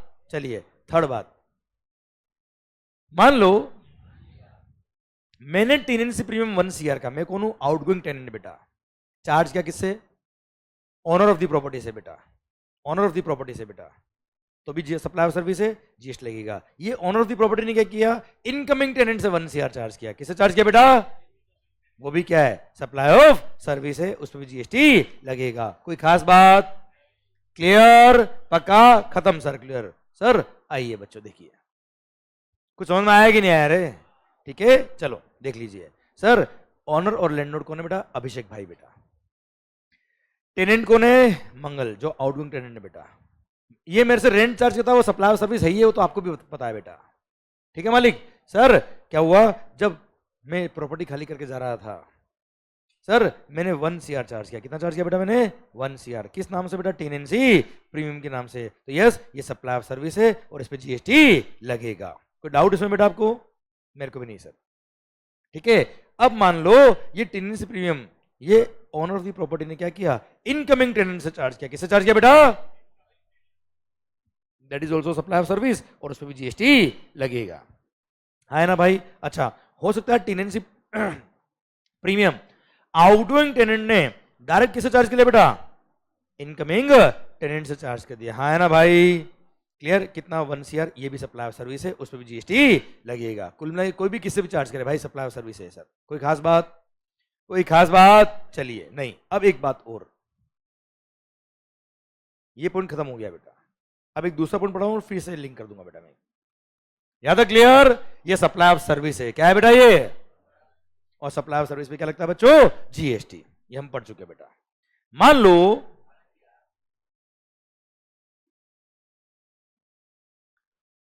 नहीं मानना नहीं बेटा, बता रहा हूं मैं आपको बेटा, नहीं माना ना बेटा, मतलब पहले जो मान लिया आपने वो झूठ बोला था बेटा मेरे से। तो सर मैंने कोई घर किराए पे लिया है, क्या लिया बेटा मैंने, रहने के लिए। आगे हम एग्जामिनेशन लिस्ट पढ़ेंगे बेटा, क्या पढ़ेंगे हम, कि there are some services which are exempted under GST, जिसमें जीएसटी क्या है बेटा, एग्जाम्ड, कोई जीएसटी पे करने की जरूरत नहीं है। उसमें वन ऑफ द सर्विसेज घर किराए पे लिया है रहने के लिए, किसने, अनरजिस्टर्ड पर्सन ने, तो उसमें जीएसटी क्या है, एग्जाम्ड। जैसे मैंने अपने पर्सनल यूज के लिए, किसके लिए बेटा, एज अ रेजिडेंशियल ड्वेलिंग, घर फॉर रेजिडेंशियल पर्पज। सर आज मैं पुणे आया बेटा, तो मैं बार बार पुणे आता हूँ, लेक्चर लेता हूँ, बार बार जाता हूँ बेटा मैं, तो मैंने अपने लिए घर ले रखा किराए पे बेटा। यहाँ पे घर किराए पे कौन लेता है बेटा, जिसके पास खुद का घर नहीं है बेटा, गरीब आदमी बेटा, हाँ है ना, जिसके पास खुद का घर नहीं है वो घर किराए पे लेता है। अब जो घर किराए पे ले रहा है वो पहली बार तो किराया पे कर रहा है, और उस पर 18% जीएसटी और ले ले सर, कहां का इंसाफ यार ये। इसलिए एक एग्जाम्पशन दे रखा आगे मेगा एग्जाम्पशन लिस्ट में कि घर किराए पे लिया है रहने के लिए, किसने, अनरजिस्टर्ड पर्सन ने, तो उस पर जीएसटी क्या है, एग्जम्प्ट है, कोई जीएसटी पे करने की जरूरत नहीं है। बोले सर, कोई जीएसटी पे करने की जरूरत नहीं है। कोई खास बात? आवाज नहीं आ रही, ओए पक्का, डन। तो अगर चलो ये लिखा हुआ सर, घर क्या बेटा, रेजिडेंशियल ड्वेलिंग, रेंट पे लिए, किसने, अनरजिस्टर्ड पर्सन ने, किसके लिए, रेजिडेंशियल पर्पस ने बेटा, तो जीएसटी क्या है, एग्जाम्प्ट। इधर ध्यान। अब वो अभिषेक भाई की दुकान थी ना बेटा, दुकान, मान लो दुकान नहीं थी, घर था बेटा, क्या था बेटा, घर। अब साहब अगर घर के लिए इनकमिंग टेनेंट से ऑनर ऑफ द प्रॉपर्टी ने टेनेंसी प्रीमियम चार्ज कर लिया, क्या चार्ज कर लिया बेटा, किसने, ऑनर ऑफ द प्रॉपर्टी ने, किससे, किस चीज के लिए, किस चीज के लिए, घर के लिए, हाँ है ना भाई। तो घर को किराए पे दिया है फॉर रेजिडेंशियल पर्पस पे जीएसटी एग्जेम्प्ट है बेटा। तो ऑनर ऑफ द प्रॉपर्टी ने अगर टेनेंसी प्रीमियम चार्ज किया, क्या चार्ज किया बेटा, तो उसमें भी जीएसटी क्या रहेगा, एग्जेम्प्ट रहेगा, उस पर टैक्स पे करने की जरूरत नहीं है। अब देखो शेड्यूल 2 में हमने क्या पढ़ा, ये सप्लाई ऑफ सर्विस है, सर्विस तो है, पर अगर घर किराए पे दिया है तो उस पर जीएसटी क्या था, एग्जेम्प्ट। इसलिए ऑनर ऑफ द प्रॉपर्टी ने अगर घर के लिए टेनेंसी प्रीमियम चार्ज किया फ्रॉम अनरजिस्टर्ड पर्सन, तो उस पर भी जीएसटी क्या रहेगा, एग्जेम्प्ट रहेगा, जीएसटी पे करने की जरूरत नहीं है। If owner is charging tenancy premium from the incoming tenant for residential dwelling, तो ऐसे केस में जीएसटी क्या रहेगा, एग्जेम्प्ट। पर सुनो, यही टेनेंसी प्रीमियम अगर आउटगोइंग टेनेंट ने चार्ज किया तो किससे, इनकमिंग टेनेंट से बेटा। किसने चार्ज किया होता बेटा, तो क्या मैंने घर किराए पे दिया क्या इसको बेटा, घर किराए पे देता तो जीएसटी एग्जाम्प्ट था ना बेटा। तो मैं तो आउटगोइंग टेनेंट हूं, मैं घर कैसे किराए पे दे सकता बेटा। इसलिए अगर आउटगोइंग टेनेंट अगर टेनेंसी प्रीमियम चार्ज कर रहा है इनकमिंग टेनेंट से, तो हमेशा जीएसटी लगेगा बेटा, भले वो घर हो या दुकान हो। पर अगर ऑनर ऑफ द प्रॉपर्टी, क्या बोला sir, owner of the property ने सर टेनेंसी प्रीमियम चार्ज किया है दुकान के लिए तो जीएसटी लगता है, घर के लिए चार्ज किया तो जीएसटी क्या है, एग्जेम्प्ट। समझे मेरी बात। पर आउटगोइंग टेनेंट ने अगर चार्ज किया तो हमेशा जीएसटी लगेगा। बोलो यस सर, कोई खास बात, क्लियर, डन। ये पूरा सर्कुलर खत्म होता है। अब आई hope you got the point बेटा, पक्का मालिक, 100% डन। आओ बच्चों, ये आपका शेड्यूल 2 पूरा खत्म होता है। अब ये टेनेंसी प्रीमियम की कहानी मैंने पूरी आपको समझा दी, ठीक है सर। पता है हम आखिर पढ़ क्या रहे, सप्लाई। आखिर जीएसटी पढ़ रहे, नो डाउट सर, जीएसटी लगता कब है बेटा, सप्लाई पे। सप्लाई को डिफाइन किया सेक्शन नंबर 7 ने, सेक्शन नंबर 7 सबसेक्शन 1A अब जाके पूरा कंप्लीट हुआ है बेटा, हाँ है ना सर। अरे यहां तक समझा क्या, सेक्शन नंबर 7 सबसेक्शन 1A खत्म होता है। अब सेक्शन नंबर 7 सबसेक्शन 1 ने क्या बोला था बेटा, कि सप्लाई इंक्लूड्स ये सब, नजर उतर, सप्लाई इंक्लूड्स ये सब। सबसेक्शन 1 ने क्या बोला, ये सप्लाई अगर है तो सर, झगड़ा अगर है तो सप्लाई ऑफ गुड्स है कि सप्लाई ऑफ सर्विस है, देख लेना शेड्यूल नंबर 2 को। और पता है सबसेक्शन 2 क्या बोलता है, कि दिमाग खराब मत करना मंगल, ये फॉलोइंग सप्लाईज आर सप्लाईज ही नहीं है बेटा। Following supplies are neither supply of goods nor supply of services. मतलब सारी सप्लाईज पे जीएसटी लगेगा, इनको छोड़ के बेटा। वापस बोलूं बेटा मैं, सारी गुड्स सारी सर्विसेज और बहुत पे जीएसटी लगता है ना बेटा, पर following are neither supply of goods not supply of services. उसमें भी 2 क्लोज दे रखे, क्लोज नंबर ए और क्लोज नंबर बी। बताओ पहले क्या पढ़ेंगे बेटा, clause number A. Clause number A बोलता है वो सारी supplies which are covered in schedule number 3 of the CGST act. कहां कवर है बेटा, वो सब निदर सप्लाई ऑफ गुड्स है नॉट सप्लाई ऑफ सर्विस है। उसको कॉमन सेंस में हम सब लोग प्यार से बोलते हैं क्या, नेगेटिव लिस्ट। क्या बोलते हैं बेटा उसको, हम लॉ में क्या लिखा नहीं, पर हम कॉमन सेंस में बोलते हैं मार्केट में क्या, नेगेटिव लिस्ट। इन पे जीएसटी नहीं लगता बच्चों, पढ़ ले क्या बेटा उसको अब हम। अच्छा शेड्यूल 3 आ गया बेटा। अच्छा शेड्यूल 1 में क्या था बेटा, शेड्यूल 1 क्या था बच्चों, विदाउट कंसिडरेशन अगर ये ट्रांजेक्शन है, पैरा नंबर 4 पैरा दे रखे शेड्यूल 1 में, वो भी सप्लाई के स्कोप में आएंगे। शेड्यूल 2 में क्या था बेटा कौशिक, वापस सुनना, शेड्यूल 2 में था क्या, कि अगर कोई ट्रांजेक्शन सप्लाई के स्कोप में आ रहा है पर डिस्प्यूट था उसमें, जैसे रेस्टोरेंट को खाने को गुड्स बोलेंगे कि सप्लाई ऑफ सर्विस बोलेंगे बेटा। वर्क्स कॉन्ट्रैक्ट के अंदर देखो मटेरियल भी लग रहा है और बिल्डिंग बनाने का कॉन्ट्रैक्ट का सर्विस भी लग रहा है बेटा, उसको गुड्स सप्लाई ऑफ गुड्स बोलेंगे, सप्लाई ऑफ सर्विस बोलेंगे, क्या बोलेंगे साहब। तो उन डिस्प्यूट्स को खत्म करने के लिए शेड्यूल 2 आया और उसने बोला क्या, ये ट्रांजैक्शन सप्लाई ऑफ गुड्स होंगे, ये ट्रांजैक्शन सप्लाई ऑफ सर्विस होंगे। उसने कोई नया ट्रांजैक्शन डिफाइन नहीं किया कि इस पे भी जीएसटी लगाओ साहब, केवल ये डिफाइन किया कि ये सप्लाई ऑफ गुड्स है, ये सप्लाई ऑफ सर्विस है। हाँ ना भाई, क्लियर एंड सर ध्यान देना। अब हम पढ़ रहे क्या सर, शेड्यूल नंबर 3, इसमें जो ट्रांजैक्शन कवर है उस पे जीएसटी नहीं लगेगा। Clear, following transactions are neither supply of goods not supply of services. Clear. अच्छा जैसा अभी मैंने टेनेंसी प्रीमियम वाला पढ़ाया था बेटा, आदित्य सुनना पड़ा ध्यान से बात को, तो उसमें मैंने बोला था ना घर किराए पे लिया किसने, अनरजिस्टर्ड पर्सन है तो जीएसटी एग्जेम्प्ट है बेटा। तो घर किराए पे लिया होता किसने, रजिस्टर्ड पर्सन ने, और उसने अपने बिजनेस में खर्चा क्लेम किया होता तो जीएसटी एग्जाम नहीं होता, टैक्सेबल होता है बेटा। पर ये क्या एग्जामिशन वाला topic is not my topic currently बेटा, इसलिए जितना रिलेवेंट था उतने मैंने बताया बेटा आपको।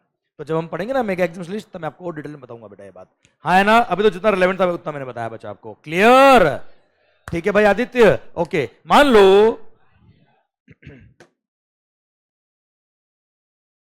सर किसी एम्प्लॉय ने, किसने, एम्प्लॉयर के लिए कोई काम किया इन the capacity of his employment, जिसके लिए उसको क्या मिलती है बेटा, सैलरी। तो शेड्यूल नंबर 3 पैरा नंबर 1 में सबसे पहले यही कवर किया और बोल दिया क्या, it is neither supply of goods nor supply of service, इस पे कोई जीएसटी नहीं लगेगा। हाँ है ना भाई, समझे मेरी बात, अरे पक्का, डन। तो sir in case of GST क्या बोला बच्चे, sir following transactions are neither supply of goods nor supply of services, following transaction पे जीएसटी नहीं लगेगा। आइए अब हम देखते हैं क्या शेड्यूल नंबर 3। ओके एक मिनट, हाँ जय भाई आपका डाउट क्या था, शॉप के लिए टेनेंसी प्रीमियम समझ आया, घर के लिए भी टेनेंसी प्रीमियम जो होगा बेटा जीएसटी लगेगा अगर आउटगोइंग टेनेंट ने टैक्स टेनेंसी प्रीमियम चार्ज किया तो बेटा, पर घर के लिए ऑनर ऑफ द प्रॉपर्टी ने अगर टेनेंसी प्रीमियम चार्ज किया और घर किराया दिया अनरजिस्टर्ड पर्सन को रहने के लिए तो जीएसटी क्या है, एग्जेम्प्ट। तो इस केस में टेनेंसी प्रीमियम पे भी जीएसटी क्या हो जाएगा, एग्जेम्प्ट। ठीक है मालिक, अरे क्लियर, ओके। सर सुना बात को ध्यान से, ए भाई एक मस्त बात बोल दूंगी आपको यार, मान लो, सुनना सुना, मैं किसी कंपनी में एम्प्लॉय हूं बेटा, किसी कंपनी में मैं एम्प्लॉय हूं और मेरे को मिल रहा है सैलरी, क्या मिल रहा है बेटा मेरे को, सैलरी, तो उस पर जीएसटी नहीं लगेगा क्योंकि शेड्यूल 3 पैरा नंबर 1 क्या बोलता है बेटा, supply of services by an employee for his employer in the capacity of his employment in relation to his employment, तो ऐसे केस में जीएसटी नहीं लगेगा। हाँ है ना भाई, अरे क्लियर, ओके। सुनना,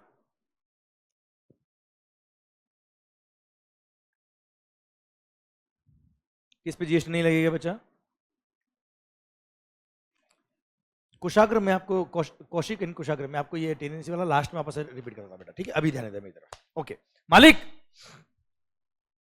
सर एम्प्लॉय ने एम्प्लॉयर के लिए कोई काम किया इन द कोर्स ऑफ और in relation to his employment, तो उसको जो सैलरी मिलता है उस पर जीएसटी नहीं लगेगा। हाँ है ना भाई, इधर इधर इधर एक बात और,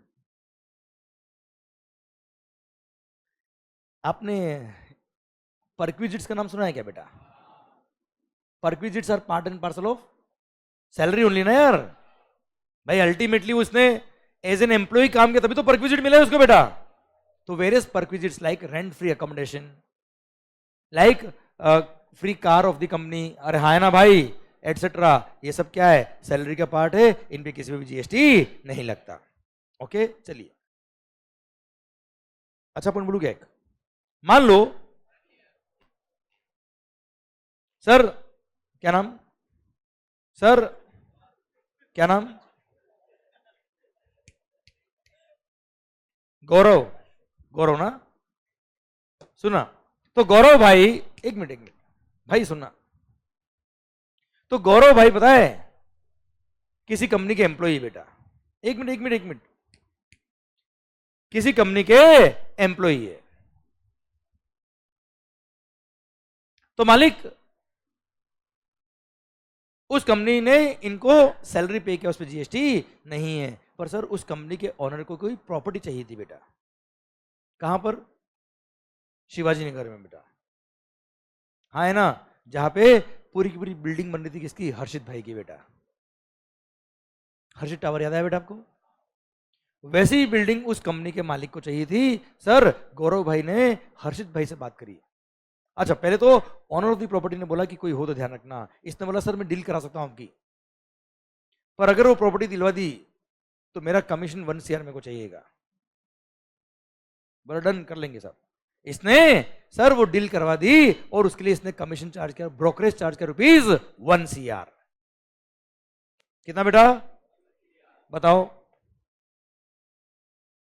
सप्लाई होगा कि नहीं होगा बेटा बताओ, ये जो एम्प्लॉय को अभी इस एम्प्लॉयर ने जो 1 CR दिया है, क्या in the capacity of his employment दिया है बेटा, क्या in relation to his employment है बेटा ये 1 CR, नो सर, ये एक तरह से अदर सर्विस है, this is not in capacity of employee, as a employee इसने काम नहीं किया बेटा, हाँ है ना भाई, सर इसलिए इस कमीशन के अमाउंट पे जीएसटी लगेगा, that is a supply of service not in the capacity of employment बेटा, यस या नो, और अच्छा एग्जांपल दो बेटा मैं आपको एक और, मान लो अच्छा एग्जांपल दो बेटा एकदम मस्त वाला बेटा। चलो क्या नाम लास्ट में सर? साहिल, साहिल, दीप और हर्षित। ये मान लो किसी कंपनी के डायरेक्टर है बेटा तीनों। कंपनी तो सर सर सुनना बात को ध्यान से। Deep, Sahil and Harshit are directors in a company. और खास बात कंपनी के होल टाइम डायरेक्टर बेटा तीनों ही है। पूरी गई मतलब बेटा सर बनने से पहले ही नहीं नहीं नहीं, ऐसा ऐसा ये झूठ बोल रहा बेटा, है ना बनी कंपनी बेटा। सर सुनना नहीं तो तू कैच मत करना बेटा। सर अब ध्यान सर, मेरा पॉइंट आपसे ये कि आप तीनों कंपनी के डायरेक्टर है, होल टाइम डायरेक्टर हो, आपको सैलरी मिलता है कंपनी की तरफ से बेटा, तो that is in the capacity of employment, उस पर कोई जीएसटी नहीं लगेगा। इनकम टैक्स में 192 सेक्शन में टीडीएस कटता है बेटा, हाँ है ना भाई? सर उस पर जीएसटी नहीं लगेगा सैलरी वाले अमाउंट पे बेटा। पर बोर्ड ऑफ डायरेक्टर की मीटिंग हुई बेटा, जिसमें इन तीनों को बुलाया गया बेटा, और बोर्ड ऑफ डायरेक्टर की मीटिंग अटेंड करने के लिए इनको सिटिंग फीस पे किया गया बेटा। तो जो सिटिंग फीस पे कर रहे that is in the capacity of director, not in the capacity of employee बेटा। आवाज नहीं आ रही देखो यार, हाँ है ना भाई? That is in the capacity of director, not in the capacity of employee. इसमें प्रोफेशनल फी मानते हो उस सेटिंग फीस को, उस पर टीडीएस सेक्शन में 194 जे वाला कटता है बेटा, हाँ है ना भाई? तो आप मुझे बताओ वो जो 10,000 रुपए 10,000 रुपए 10,000 10,000 10,000 तीनों को जो दिए गए as a sitting fees in the capacity of director, not in the capacity of employee, sir जिसपे 194 जे का टीडीएस कटा है, बताओ वो सप्लाई सर्विस के स्कोप में आएगा कि नहीं आएगा बेटा? आएगा, वो एम्प्लॉयमेंट के स्कोप में नहीं आता। बोलो यस सर, पक्का? अच्छा, जिस कंपनी में आप तीनों डायरेक्टर हो बेटा, उस कंपनी में हमारे कृष्णा भाई इंडिपेंडेंट डायरेक्टर बेटा। तो इंडिपेंडेंट डायरेक्टर को तो वैसे भी कभी इंडिपेंडेंट डायरेक्टर कभी भी एम्प्लॉय नहीं हो सकता, या ऐसे बोल दो जो एम्प्लॉय रह चुका वो कभी भी इंडिपेंडेंट डायरेक्टर नहीं होता। तो ऐसे केस में इनको जो डायरेक्टर सेटिंग फीस वगैरह मिल रही है वो वैसे भी in the capacity of director मिल रही है, not in the capacity of employee मिल रही है। इस पे तो 194 जे का ही टीडीएस करता है बेटा हमेशा, हाँ है ना भाई? सर ये कभी भी एम्प्लॉय नहीं है, इनको जो फीस मिल रहा है उस पर जीएसटी लगेगा। बोलो यस सर, पक्का? पक्का? सर्कुलर खत्म हुआ, ये सर्कुलर था बच्चों, और एग्जाम में क्वेश्चन भी आया हुआ बेटा आपके ये। ओके चलिए एक बात और, एक और एग्जांपल दो बेटा मैं। मान लो एमडीएच, एमडीएच नाम सुना आपने बेटा? मसाले, मसाले। उस मसाले कंपनी में मैं काम करता हूं बेटा। क्या काम करता हूं बेटा? मसाला बनाता हूं बेटा मैं, मसाला बनाता हूं बेटा मैं। क्या बेटा? सर हाँ मिर्ची वगैरह सब होती है बेटा, मिक्सिंग वाला है। ये कौन सी मिक्सिंग है बेटा? सर सुनना, इधर ध्यान, इधर ध्यान। सर एमडीएच मसाले कंपनी में मैं काम करता हूं, अब मैं कंपनी छोड़ रहा हूं बेटा। मसाले बहुत तीखे हो गए बेटा। सर कहाँ कहाँ जल रहा नहीं बता सकता मैं। सर अब सुनना सर सुनना बात को ध्यान से, इधर ध्यान दो। सर अब तुम भी क्या एक्स्ट्रा क्वेश्चन मुझे, तो मैं भी एक्स्ट्रा आंसर देता हूं बेटा। सर पॉइंट मेरा आपसे मुद्दे की बात पे आओ। अब सर वो कंपनी वाले मेरे से कॉन्ट्रैक्ट करते हैं कि मंगल मसाला का सारा फॉर्मूला तेरे को पता है। सर अब अगर ये मसाला का फॉर्मूला तूने किसी को बता दिया तो नो एमडीएच। अरे हाँ है ना भाई? तो इसलिए कंपनी ने बोला कि नहीं नहीं तुम यह काम और करो। मैंने कहा नहीं मैं तो रहना ही नहीं है, मैं तो छोड़ के जाऊंगा। हाँ है ना भाई? सर तो कंपनी ने मेरे से एक एग्रीमेंट साइन कराया कि तुम सेम काम चालू नहीं करोगे। मैंने कहा क्यों नहीं करूंगा, चालू करूंगा मैं तो। हाँ है ना भाई? एमएमडीएच, मंगल एमडीएच, हाँ है ना सर? एमएमडीएच। अरे क्लियर सर? कंपनी बोला नहीं नहीं सेम काम तो चालू मत करना। मैंने कहा क्यों नहीं करूंगा, मैं तो करूंगा। साल के 10 लाख रुपए देंगे देखो। बोला डन। जब एम्प्लॉय था बेटा तब साल के 5 लाख मिलते थे बेटा, छोड़ के क्या तो साल के 10 लाख मिल रहे बेटा मेरे को। नॉन कॉम्पीट एग्रीमेंट बेटा। अब मुझे बताओ, अगर एक्स एम्प्लॉय को सर 10 लाख रुपए चार्ज किया फॉर नॉन कॉम्पीट एग्रीमेंट, तो क्या वो in the capacity of employment payment है बेटा? वो no, again that is a supply of service और उस पर जीएसटी लगेगा। बोले यस सर। शायद पिक्चर पूरी क्लियर हो रही है बेटा आपको यार, ये 100% गुड। ये सारे एग्जांपल मैंने आपको यहाँ बुक में दे रखे बेटा, सारे दे रखे। जैसे ये नॉन कॉम्पीट एग्रीमेंट कहा गया भाई, ये रहा नॉन कॉम्पीट एग्रीमेंट बेटा, हाँ है ना भाई? क्लियर। डायरेक्टर वाली बात भी मैंने आपको बता दी बेटा। अरे यस या नो? अच्छा एक बात और सर, पता है आपको इन द कैपेसिटी ऑफ डायरेक्टर अगर प्रोफेशनल फी मिल रही है डायरेक्टर को बेटा, तो उस पर जीएसटी लगता है बेटा। और खास बात आगे जाके पढ़ेंगे, उसमें रिवर्स चार्ज मैकेनिज्म लगता है। और डायरेक्टर जो सर्विसेज दे रहा है कंपनी को, उसमें सर्विस रेसिपिएंट कौन है? कंपनी है बेटा। तो company will be liable to pay GST to the government directly under reverse charge mechanism on the amount paid to director in the capacity of director बेटा, हाँ है ना भाई? क्लियर। तो वैसे आरसीएम के चैप्टर में पढ़ेंगे बेटा हम, पर यहाँ पे रेफरेंस के लिए आपको दे रखा है, लिंक करने के लिए मैंने बता दिया बच्चा आपको। कोई खास बात है क्या बच्चे? नहीं।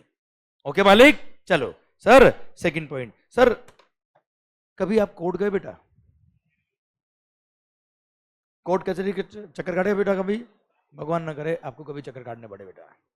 सर कोर्ट में या किसी ट्रिब्यूनल में, जैसे इनकम टैक्स में आपने सुना होगा ITAT, सुना आपने? इनकम टैक्स अपीलेट ट्रिब्यूनल बेटा।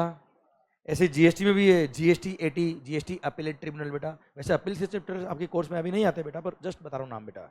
तो कोई भी कोर्ट, भले हाई कोर्ट हो, सुप्रीम कोर्ट हो, सेशन कोर्ट हो, डिस्ट्रिक्ट कोर्ट हो या ट्रिब्यूनल हो बेटा, वहां पे अगर आपको कोई अपील फाइल करनी होती है तो अपील फाइलिंग फी होती है बेटा। क्या होती है बेटा? तो any service provided by any court, tribunal established under any law for the timing in force is again neither supply of goods nor supply of service। उस कोर्ट फी वगैरह पे कोई जीएसटी नहीं लगेगा, है ना भाई? क्लियर। तो all the services provided by courts are covered in schedule number 3 and no GST will be charged। Para number 3। चलिए एक चीज बताओ, मेंबर ऑफ पार्लियामेंट्स, कभी नाम सुना आपने बेटा किसी का?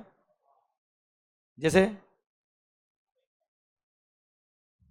श्री नरेंद्र मोदी जी बेटा, अमित शाह साहब, और कल लिस्ट बना के लाना बेटा, ठीक है? सुनना, member of parliaments. Sir Rahul Gandhi बेटा, वेरी गुड बेटा, है ना भाई? सर यस वेरी गुड बेटा, इसमें क्या है? सर सुनना भाई, ओ सुनना, member of parliament, member of legislative assembly, MLA वगैरह बेटा। अच्छा पार्षद भी तो होते, पार्षद। अरे भाई लोकल लेवल पे क्या होते हैं? पार्षद होते ना, पार्षद। मेंबर ऑफ लोकल अथॉरिटीज बेटा। अरे यस से no? Member of panchayat. Sir ये जो लोग होते हैं ये क्या देश के एम्प्लॉई है? आज MLA MP वगैरह जितने भी नेता लोग हैं बेटा देश के, क्या ये देश के एम्प्लॉई है? क्या है सरकारी एम्प्लॉई है? समझना बात को ध्यान से सर। क्या है गवर्नमेंट एम्प्लॉई है? पुलिस कमिश्नर, यस वो गवर्नमेंट एम्प्लॉई है साहब। पर ये member of parliaments, MLAs, sir ये मेंबर ऑफ पार्लियामेंट वगैरह क्या है? ये पब्लिक के रिप्रेजेंटेटिव है बेटा। ये देश की जनता को रिप्रेजेंट कर रहे हैं बेटा। ये देश के कल्याण के लिए अपना टाइम वहां इन्वेस्ट करते हैं बेटा। सर सुनना बात को ध्यान से बेटा, यूट्यूब पे चल रहा है बेटा लेक्चर, ध्यान दे सर। सुन ओ मालिक, सर इधर ध्यान, 2 मिनट सुनना मालिक, पॉइंट क्या है कि क्या है देश के एम्प्लॉई है? Answer is no, they are public representative. पर सर ये अपना इतना कीमती वक्त देश के कल्याण के लिए इन्वेस्ट करते हैं, इसलिए इनको मंथली एक ऑनरेरियम मिलता है। क्या मिलता है बेटा? जिसको सैलरी बोला जाता है लोकल टर्म्स में बेटा। आप और हम सब कॉमन सेंस में क्या बोलते हैं उनको? सैलरी। कि मेंबर ऑफ पार्लियामेंट की सैलरी कितनी है, मेंबर ऑफ लेजिस्लेटिव असेंबली की सैलरी कितनी बेटा, हाँ है ना भाई?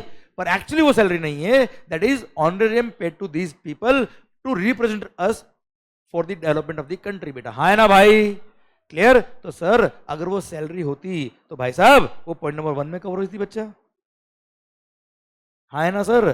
वो सैलरी में कवर नहीं होता है, वो सैलरी है ही नहीं एक्चुअली। इसीलिए गवर्नमेंट ने यहाँ पे अलग से पैरा नंबर 3 ऐड किया और बोल दिया ये नेता लोगों की सप्लाई ना तो सप्लाई ऑफ गुड्स ना सप्लाई ऑफ सर्विस, कुछ नहीं करते, मतलब जीएसटी नहीं लगेगा बेटा। हाँ है ना भाई? अरे clear, it is neither supply of goods not supply of services. Clear, समझे मेरी बात? ओके, अब इसमें 3 कैटेगरी के नेता लोग आएंगे बेटा। कितने? 3, ए बी सी। एक कैटेगरी है क्या, जो मैंने आपको बताया, एमपी एमएलए एटसेट्रा बेटा, पढ़ लीजिए एक बार। Functions performed by member of parliament, member of state legislature, members of panchayat, member of municipalities, member of other local authorities. इन्होंने जो काम किया है उसकी वजह से इनको जो ऑनरेरियम मिलता है, it is neither supply of goods not supply of service. Second, भारतीय संविधान, नाम सुना आपने बेटा इंडियन कॉन्स्टिट्यूशन का बेटा? अगर कोई बॉडी, पहले समझो फिर पढ़ेंगे बेटा, अगर कोई बॉडी इंडियन कॉन्स्टिट्यूशन ने बनाई है बेटा, है ना भाई, और उसमें आपने कोई पोस्ट होल्ड करी हुई है as a member, as a director, और उस पोस्ट की वजह से अगर आपको कोई कंसिडरेशन मिलता है, कोई ऑनर मिलता है, तो it is neither supply of goods not supply of service. ये तो थ्योरी जैसा हो गया सर, एक एग्जांपल दूंगा तो मजा आएगा जीवन में। एग्जांपल दो बेटा मैं, जैसे आईसीआई बेटा, एक बेटा ताली मारना है इसके मुंह पे बेटा। Sir ICI is not framed by Indian constitution, it is framed bye act of parliament, that is by central government बेटा। ठीक है, election commission of India, example के लिए बेटा। अगला एग्जांपल ऐसे ही वाला ही बेटा, रुक सर, एग्जांपल के लिए क्या बेटा, ये human rights commission, election commission of India. अरे हाँ है ना भाई, मानवाधिकार आयोग होता ना बेटा, ये चुनाव आयोग। सर ये क्या है? These are the body framed by Indian constitution. तो इलेक्शन कमीशन ऑफ इंडिया के आप डायरेक्टर हो, आप चेयरमैन हो, आज मेंबर हो आप, इस पोस्ट की वजह से आपको कोई रेम्युनरेशन मिल रहा है, तो it is neither supply of goods not supply of service. Third point आपका वाला आ गया बेटा। सर अगर कोई बॉडी सेंट्रल गवर्नमेंट, क्या बोला मालिक, या स्टेट गवर्नमेंट ने कोई बॉडी फ्रेम करी बेटा, जैसे आपका इंस्टीट्यूट बेटा, हम सबका इंस्टीट्यूट, आईसीएमएआई, आईसीएआई, आईसीएसआई बेटा, हाँ है ना भाई। सर उसमें आप द सेंट्रल काउंसिल मेंबर है, द रीजनल काउंसिल मेंबर है, आप the president of the institute है बेटा। उस पोस्ट की वजह से अगर आपको कोई रेम्युनरेशन मिल रहा है, तो it is neither supply of goods not supply of services. हाँ है ना भाई, पढ़िएगा ध्यान से। ड्यूटीज परफॉर्म्ड, क्या बोला बच्चा?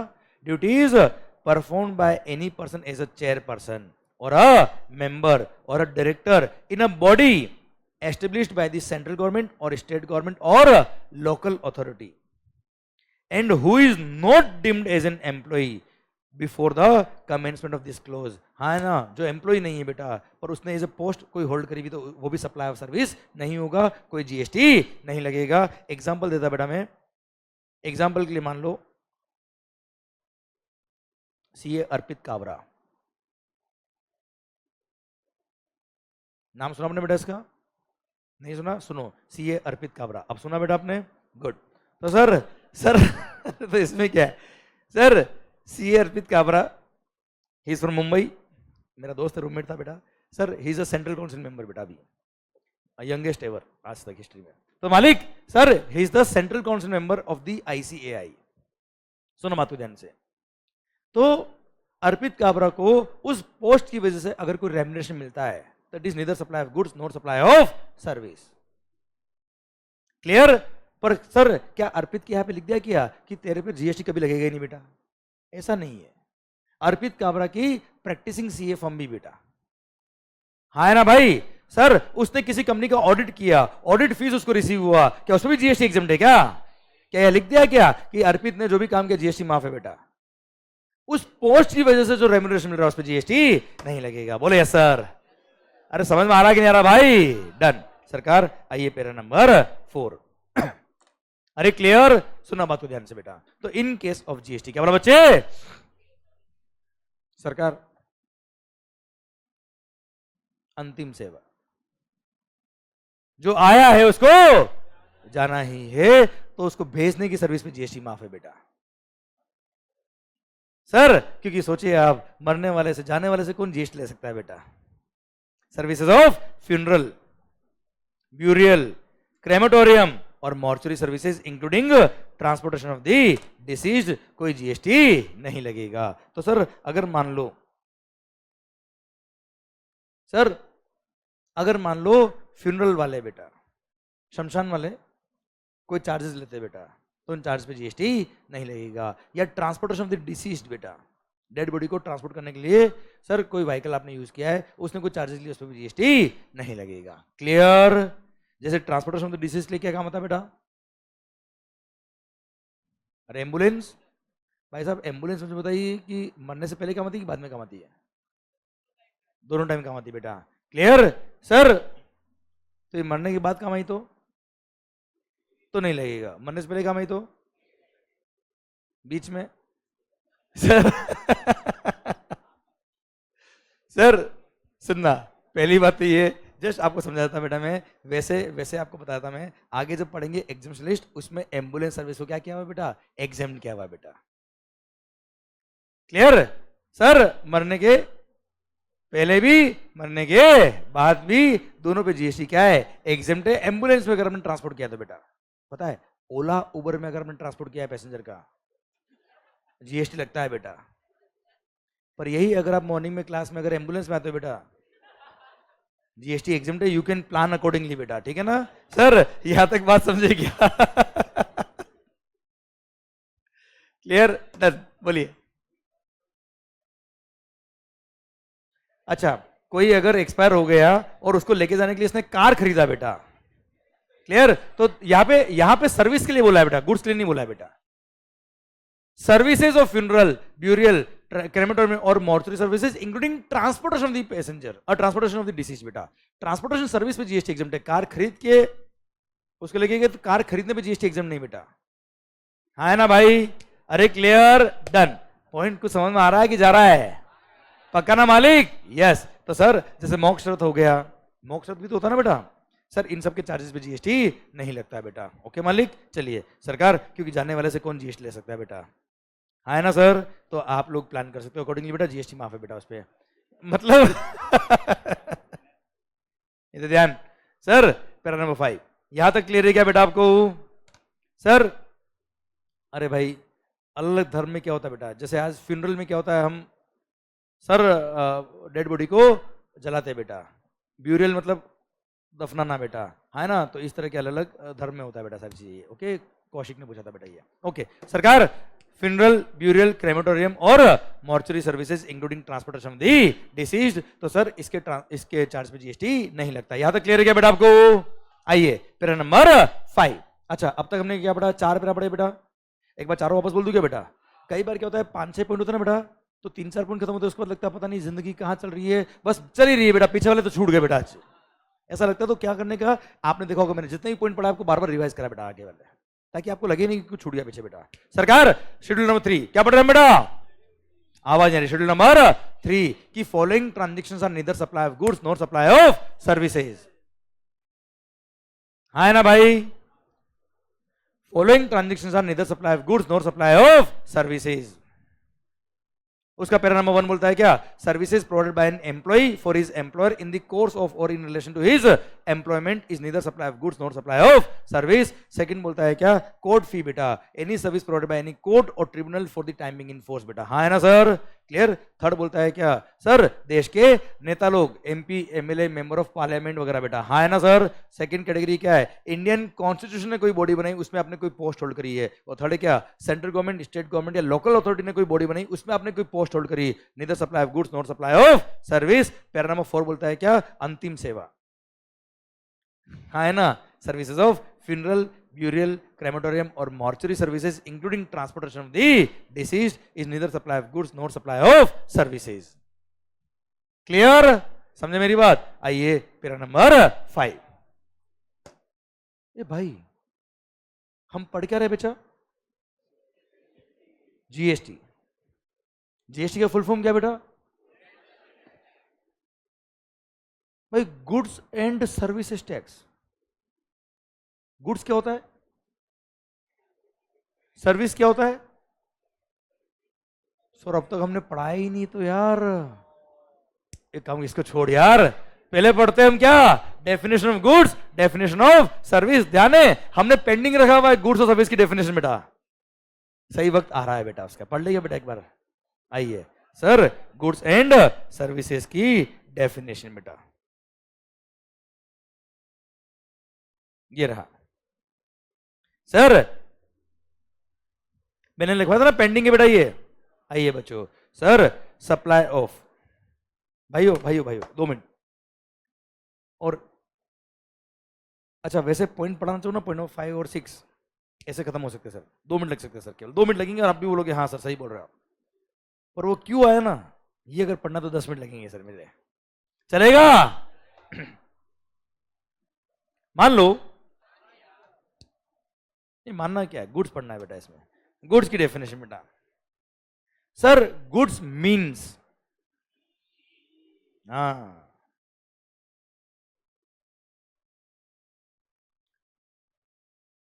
सर देख तेरा फोटो लगाओ बेटा सर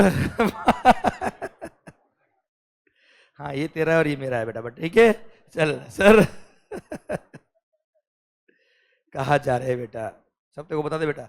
सर इधर ध्यान, गुड्स मीन्स, ध्यान से पढ़ना बेटा, every kind of movable property बेटा। Goods means every kind of movable property other than money and securities. मतलब शेयर्स, डिबेंचर्स, सिक्योरिटीज, मनी, ये कभी भी गुड्स के स्कोप में नहीं आते।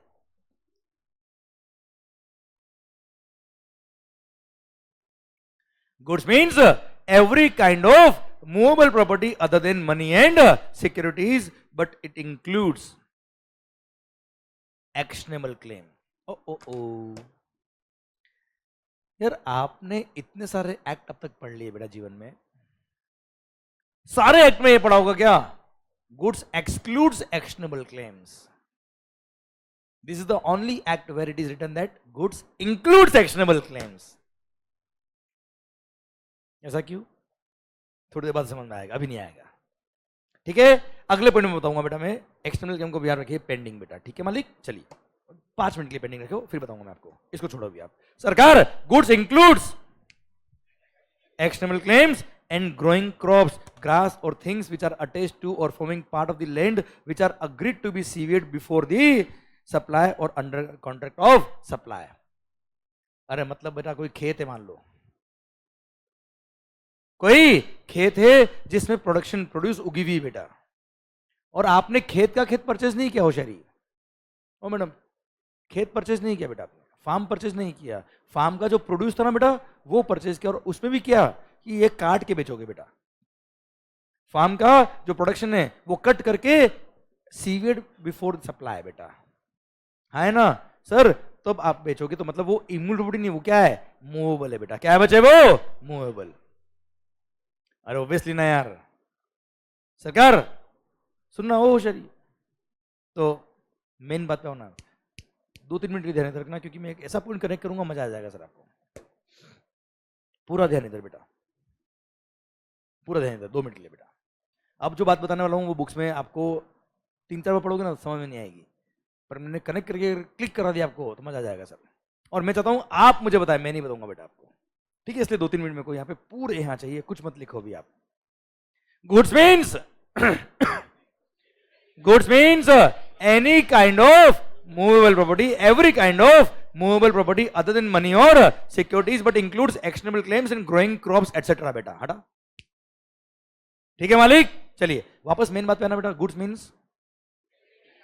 Means every kind of movable property, अच्छा अदर देन मनी और security including external claim growing crops, हटाया बेटा इसको। मेन बात क्या है, goods means every kind of movable property, goods means बस ये मेन बात है बेटा। बाकी इंक्लूड एक्सक्लूड 2-3 पॉइंट लिखे, खत्म बात। मेन बात क्या है, देख मैं अगर बार बार बोल रहा हूं मतलब कोई बात है बेटा। Goods means every kind of movable property. चलिए service means anything other than goods. Goods means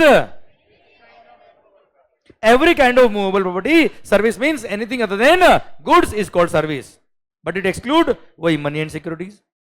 It includes activities relating to use of money. जैसे इंटरेस्ट अर्न होता है ना बेटा यूज ऑफ मनी के लिए बेटा, इसलिए तो उसको एग्जाम किया गया बेटा, इंटरेस्ट सर्विस के स्कोप में आ रहा था बेटा, इसलिए उसको एग्जाम किया मेगा एग्जामिनेशन में बेटा, हाँ है ना भाई. It includes conversion of money by cash और any other mode from one form currency denomination to another form currency denomination for which a separate consideration is charge. जैसे सर ऑथराइज्ड मनी चेंजर होते हैं बेटा, foreign exchange brokers, money changers क्या करते हैं बेटा, ये डॉलर दिया रुपी लिया, हाँ है ना भाई, वो अपना कमीशन चार्ज करते हैं, वो कमीशन सप्लाई ऑफ सर्विस बेटा, हाँ है ना भाई. एंड फैसिलिटेटिंग और अरेंजिंग ट्रांजेक्शन इन सिक्योरिटीज, जो ब्रोकर होते हैं बेटा, ब्रोकर्स, शेयर्स वगैरह के ब्रोकर. देख शेयर बेचने पे जीएसटी नहीं है, पर शेयर बिकवाने के लिए आपने मेरे से कमीशन लिया, ब्रोकरेज लिया, वो तो सप्लाई ऑफ सर्विस है ना यार बेटा यार. ठीक है सर, कोई खास बात सुन रहे, एक मिनट वापस वापस. सर्विस मीन्स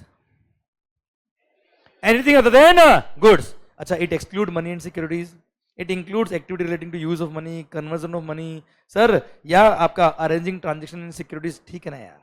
मेन चीज क्या है, वहां पे आओ बेटा, एनीथिंग अदर देन गुड्स. नजर मेरी तरफ बेटा, प्लीज रिक्वेस्ट, लास्ट बात बस. Goods means every kind of movable property. Service means anything other than goods. जो गुड्स नहीं वो क्या है, सर्विस.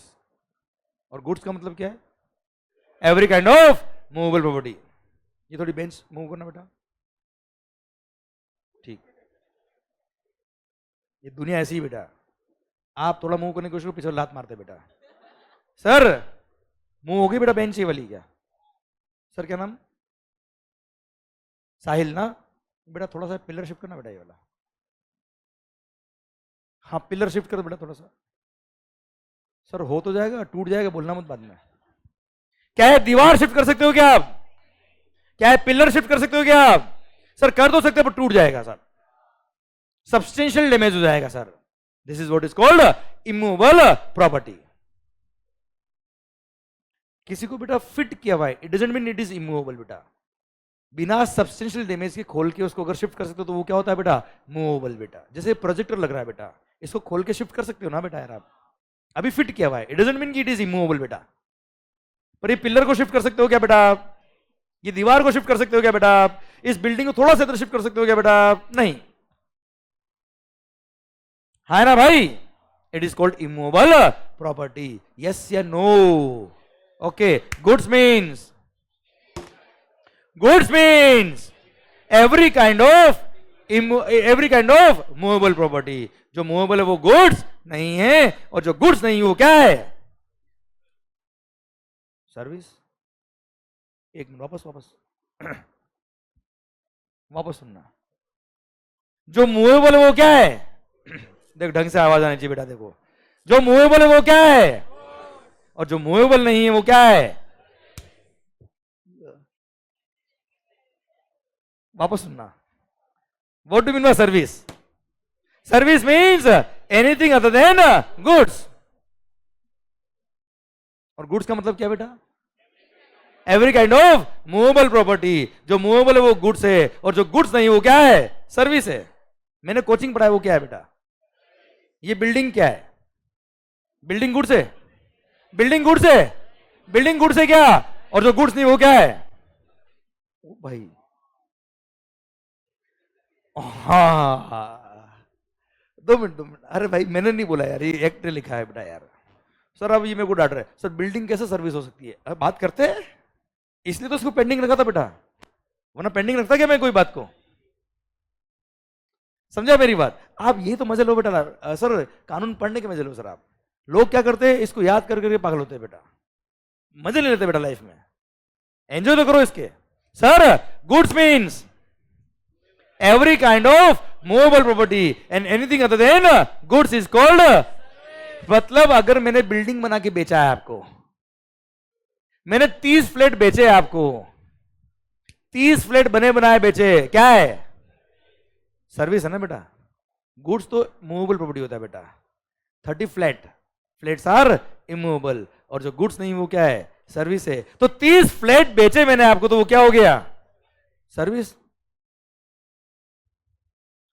आप मुझे बताओ जीएसटी का फुल फॉर्म क्या है बेटा? क्या इमूवेबल प्रॉपर्टी को जीएसटी चार्ज करना चाहिए क्या बेटा? यार आवाज आ रही ओए सर, पर टेक्निकली बात करें तो सर्विसेज, सर सर्विसेज के स्कोप में इमूवेबल प्रॉपर्टी भी आ रही थी बेटा, इसलिए शेड्यूल 3 का पैरा नंबर 5 आया। और पैरा नंबर 5 क्या बोलता है, sale of building and sale of land is neither supply of goods not supply of service except 70 flats, except, हाँ है ना भाई? अरे अंडर कंस्ट्रक्शन जो बुक में याद है 70, यस या नो? तो पता है क्या हुआ, लॉ मेकर्स आर नॉट फूल, वो पागल नहीं है, जानबूझ के उन्होंने इमूवेबल प्रॉपर्टी को पहले सर्विस के स्कोप में आने दिया, और फिर सारे इमूवेबल प्रॉपर्टी के सेल को शेड्यूल 3 में डाल के बोल दिया क्या, नहीं नहीं नहीं नहीं नहीं, it is neither supply of goods not supply of services. पर हां 70 फ्लैट को छोड़ के,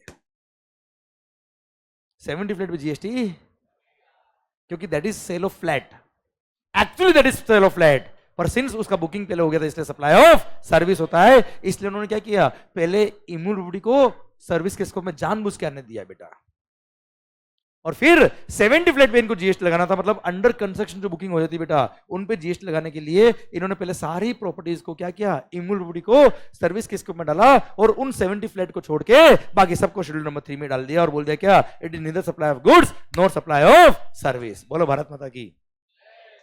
आया मजा के नहीं आया?